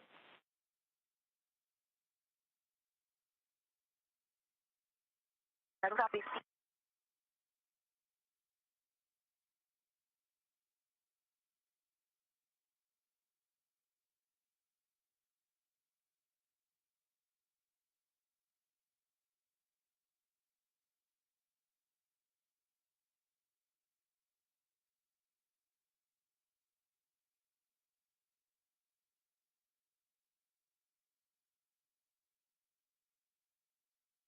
And on the left side of your screen, you see the crew members beginning to open the Dragon hatch. And on the right side of your screen, you see 3 excited crew members ready to welcome them. Dragon hatch is open at 4:14 p.m. Central Time.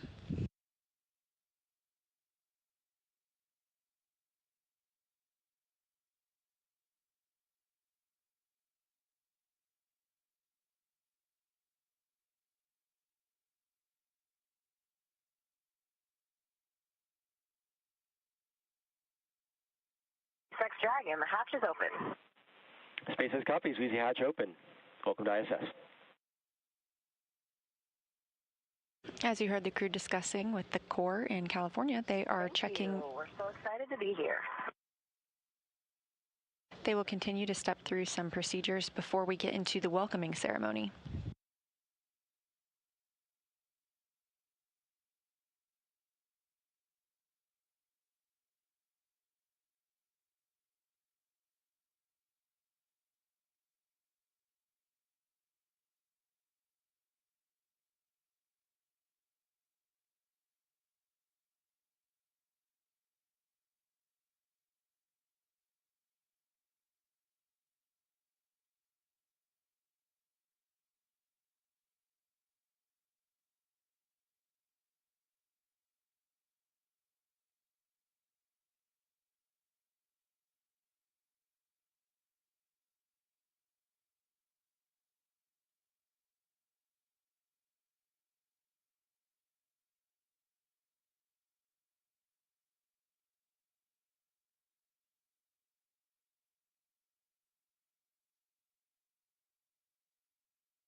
Houston, Dragon. Dragon, Houston's with you on 2. Go ahead.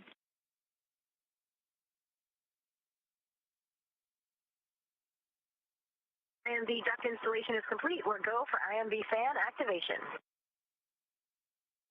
Houston copies. Understand we are go for IMV fan activation.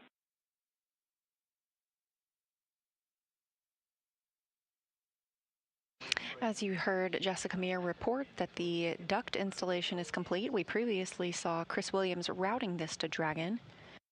This allows for IMV, or intermodule ventilation.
And Houston Dragon, we're looking for your go in 6.3.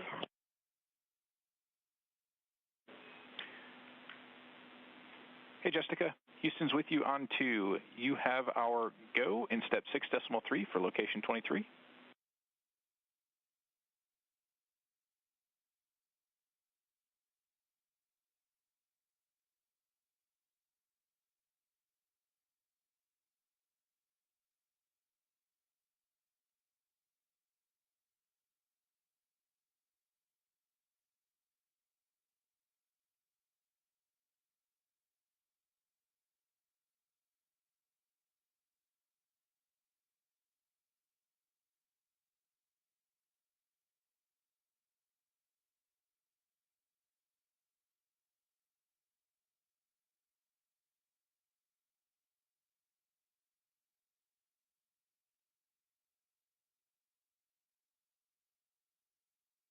This is Mission Control Houston. The hatch on the Dragon side of the Dragon being docked to the International Space Station was opened at 4:14 p.m. Central Time.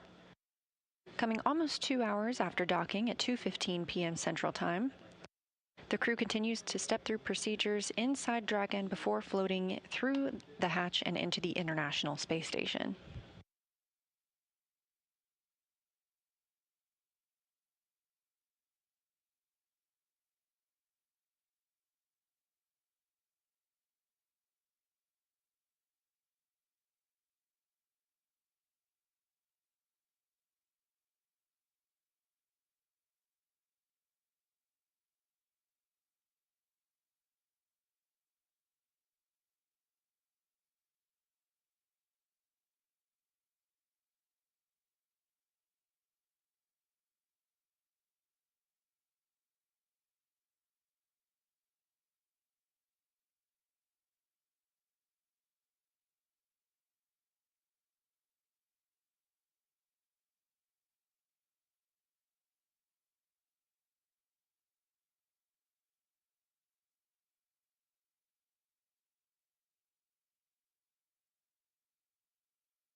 SpaceX Dragon, Lyo cartridge is sealed and installed. All right, SpaceX copies for Lyo cartridge sealed. Good news.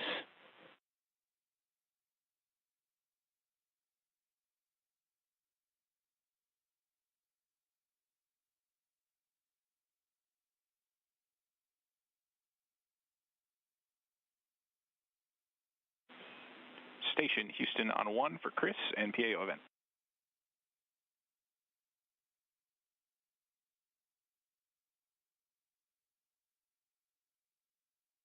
With you on 1. Hey Chris, let us know. But we were just talking, and if you need if you guys need a few extra minutes prior to starting the PAO event from the nominally scheduled time, just let us know.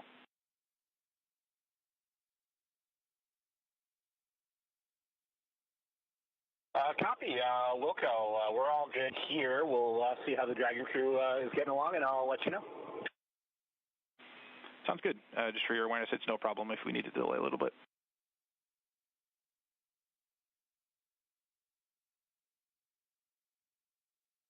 Yeah, thanks for that.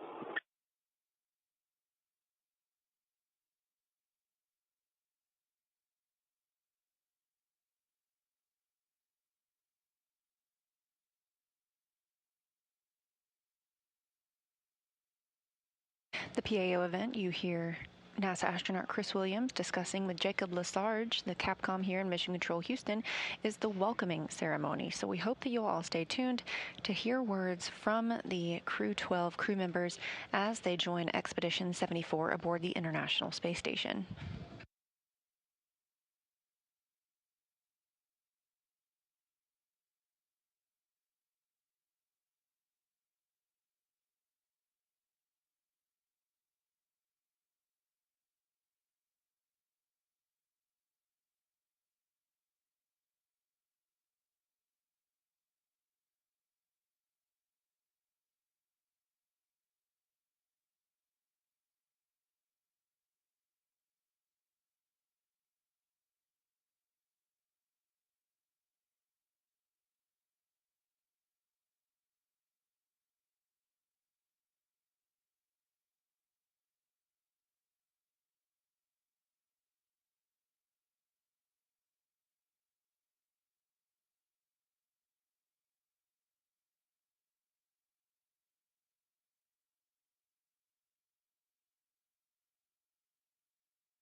We are in a satellite handover with the tracking and data relay satellite system from the International Space Station Flight Control Room and the space station.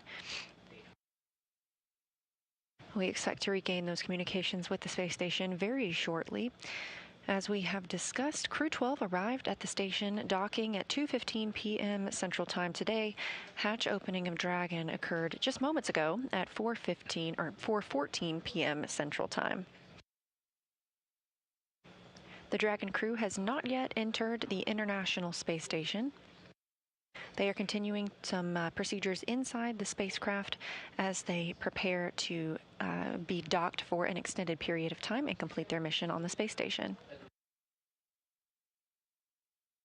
Once the crew floats through the hatch, they will be joining 3 members of Expedition 74. It's NASA's Chris Williams and Roscosmos' Sergei Mikhailov and Sergei Kudzverchkov. That'll bring the total crew on the International Space Station up to 7.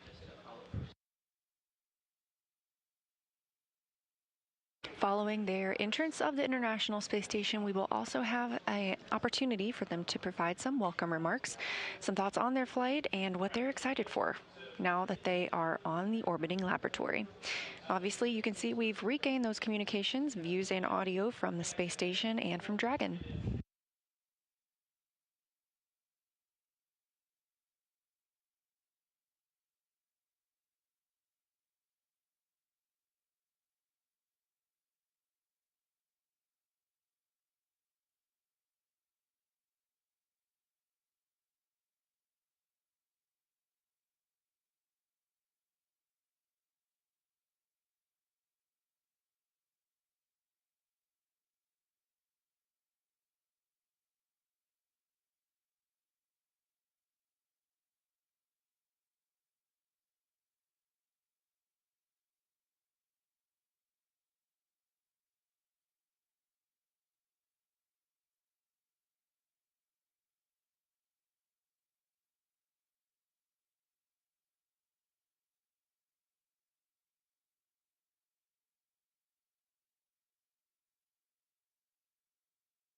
On the left side of your screen, you can see the Dragon crew continuing to work through their procedures before they enter the space station. They are not in their suits.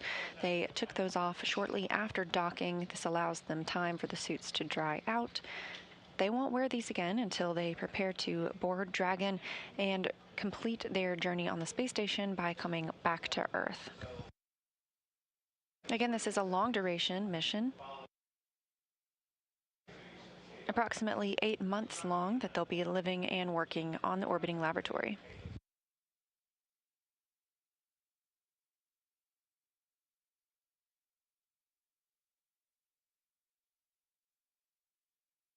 Currently most visible in Dragon. Configuration is complete.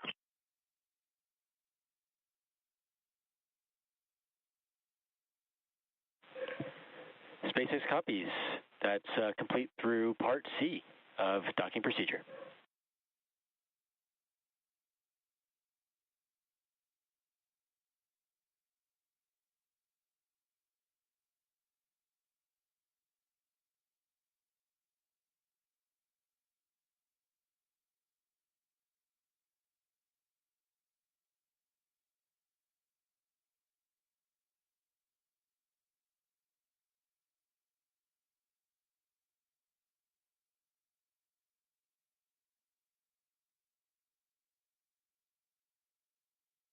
And SpaceX Dragon, we will proceed into ISS and come back to finish the last step of the suit stuff. That works for you guys?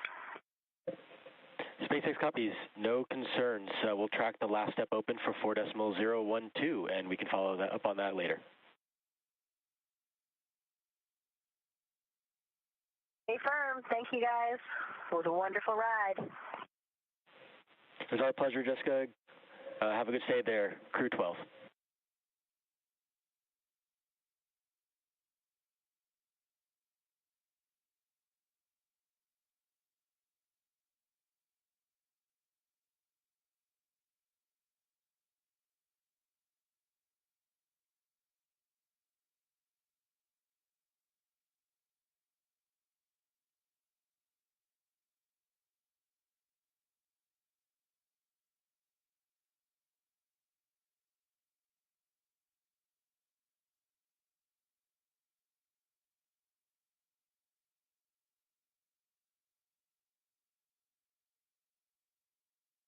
We are standing by for Crew-12 to enter the International Space Station.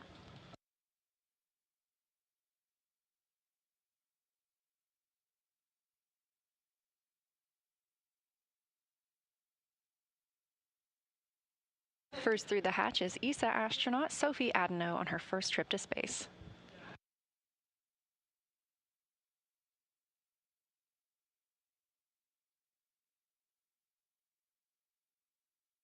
Adenot is followed by another first-time flyer, NASA astronaut Jack Hathaway.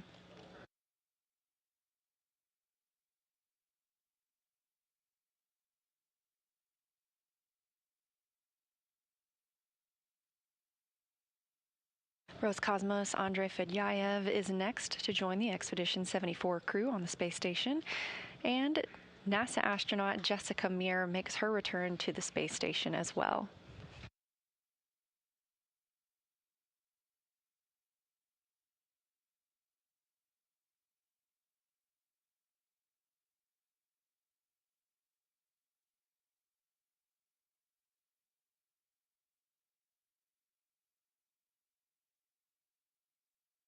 We have lots of hugs in microgravity as the International Space Station is back up to 7 crew members.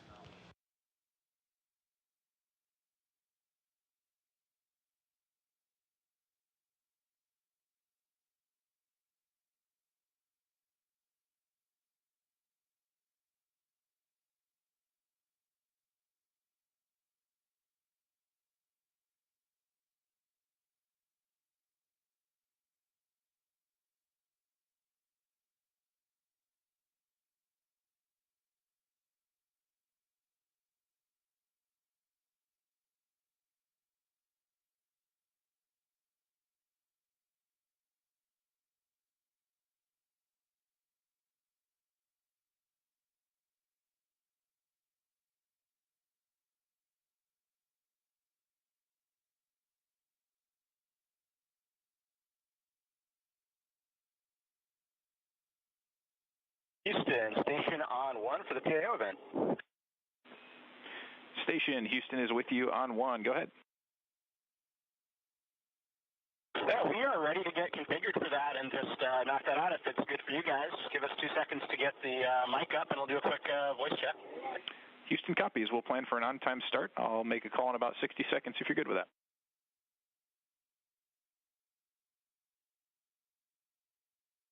And works for us. Cool. Just for your awareness, I'll be coming up on Space Ground 2.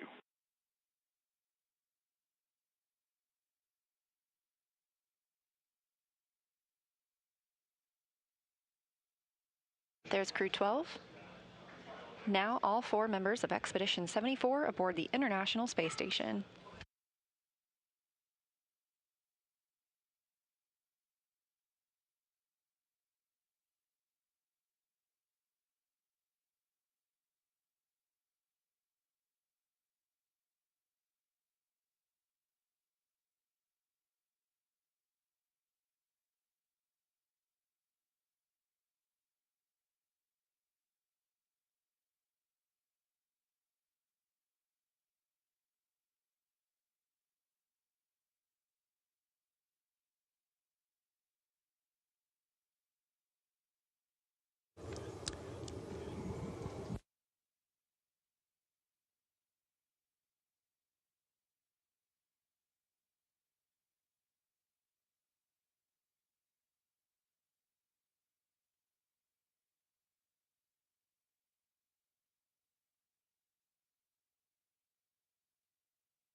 Expedition 74, this is Houston. Would you please give us a voice check? Currently, we're not hearing anything through the mic.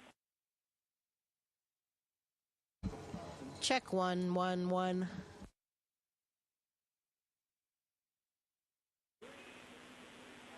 Okay, Houston copies. That's a good voice check. Stand by 1.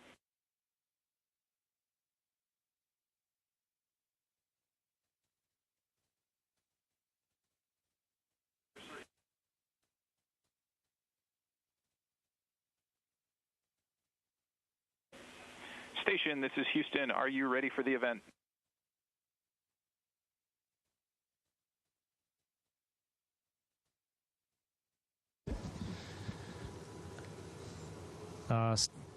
Houston Station on 1, and we're ready to say welcome to Crew-12.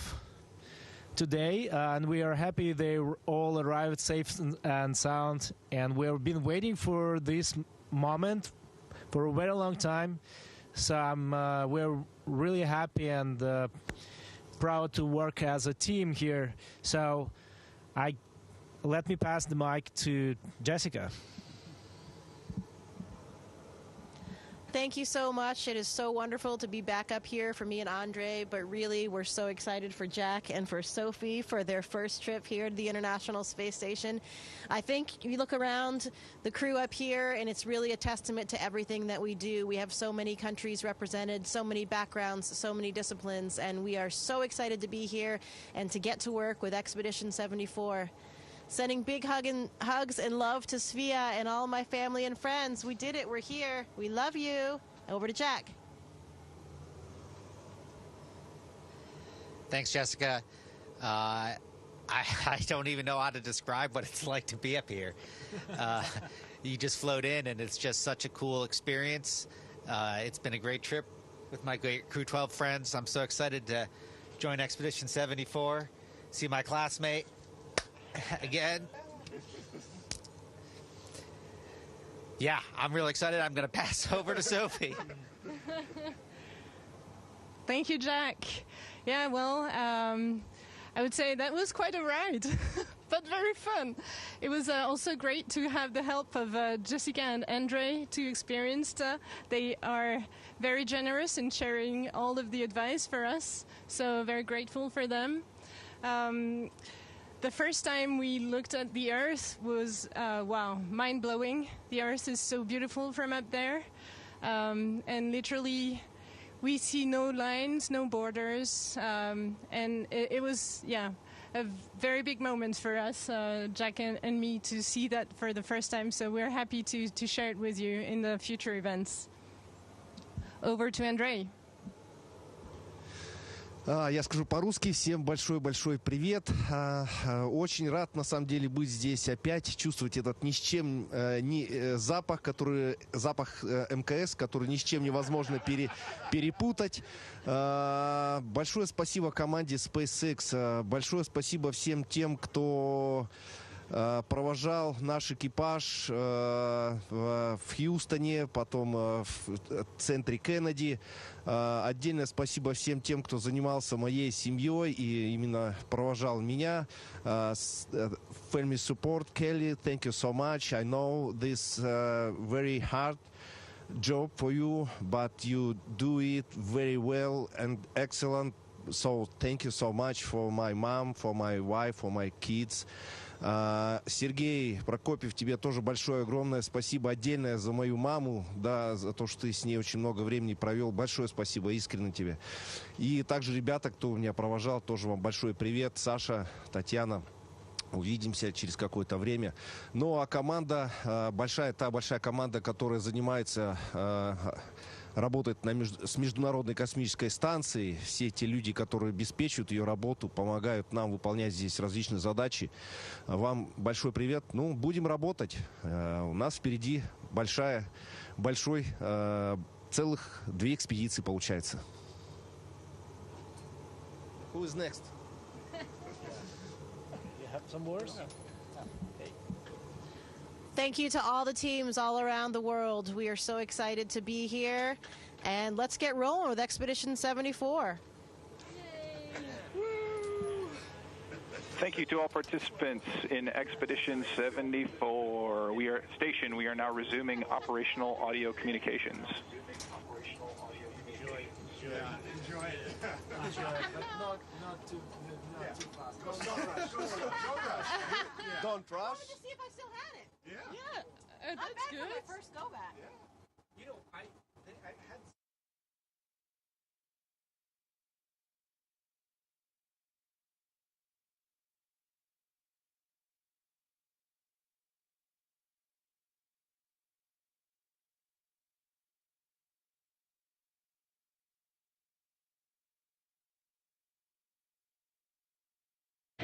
Seven smiling faces aboard the International Space Station now that we have all of our crew members aboard.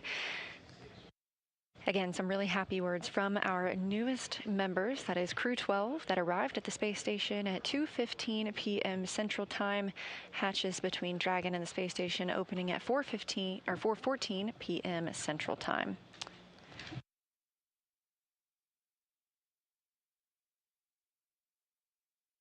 Thank you for joining us today for Crew-12's arrival to the space station.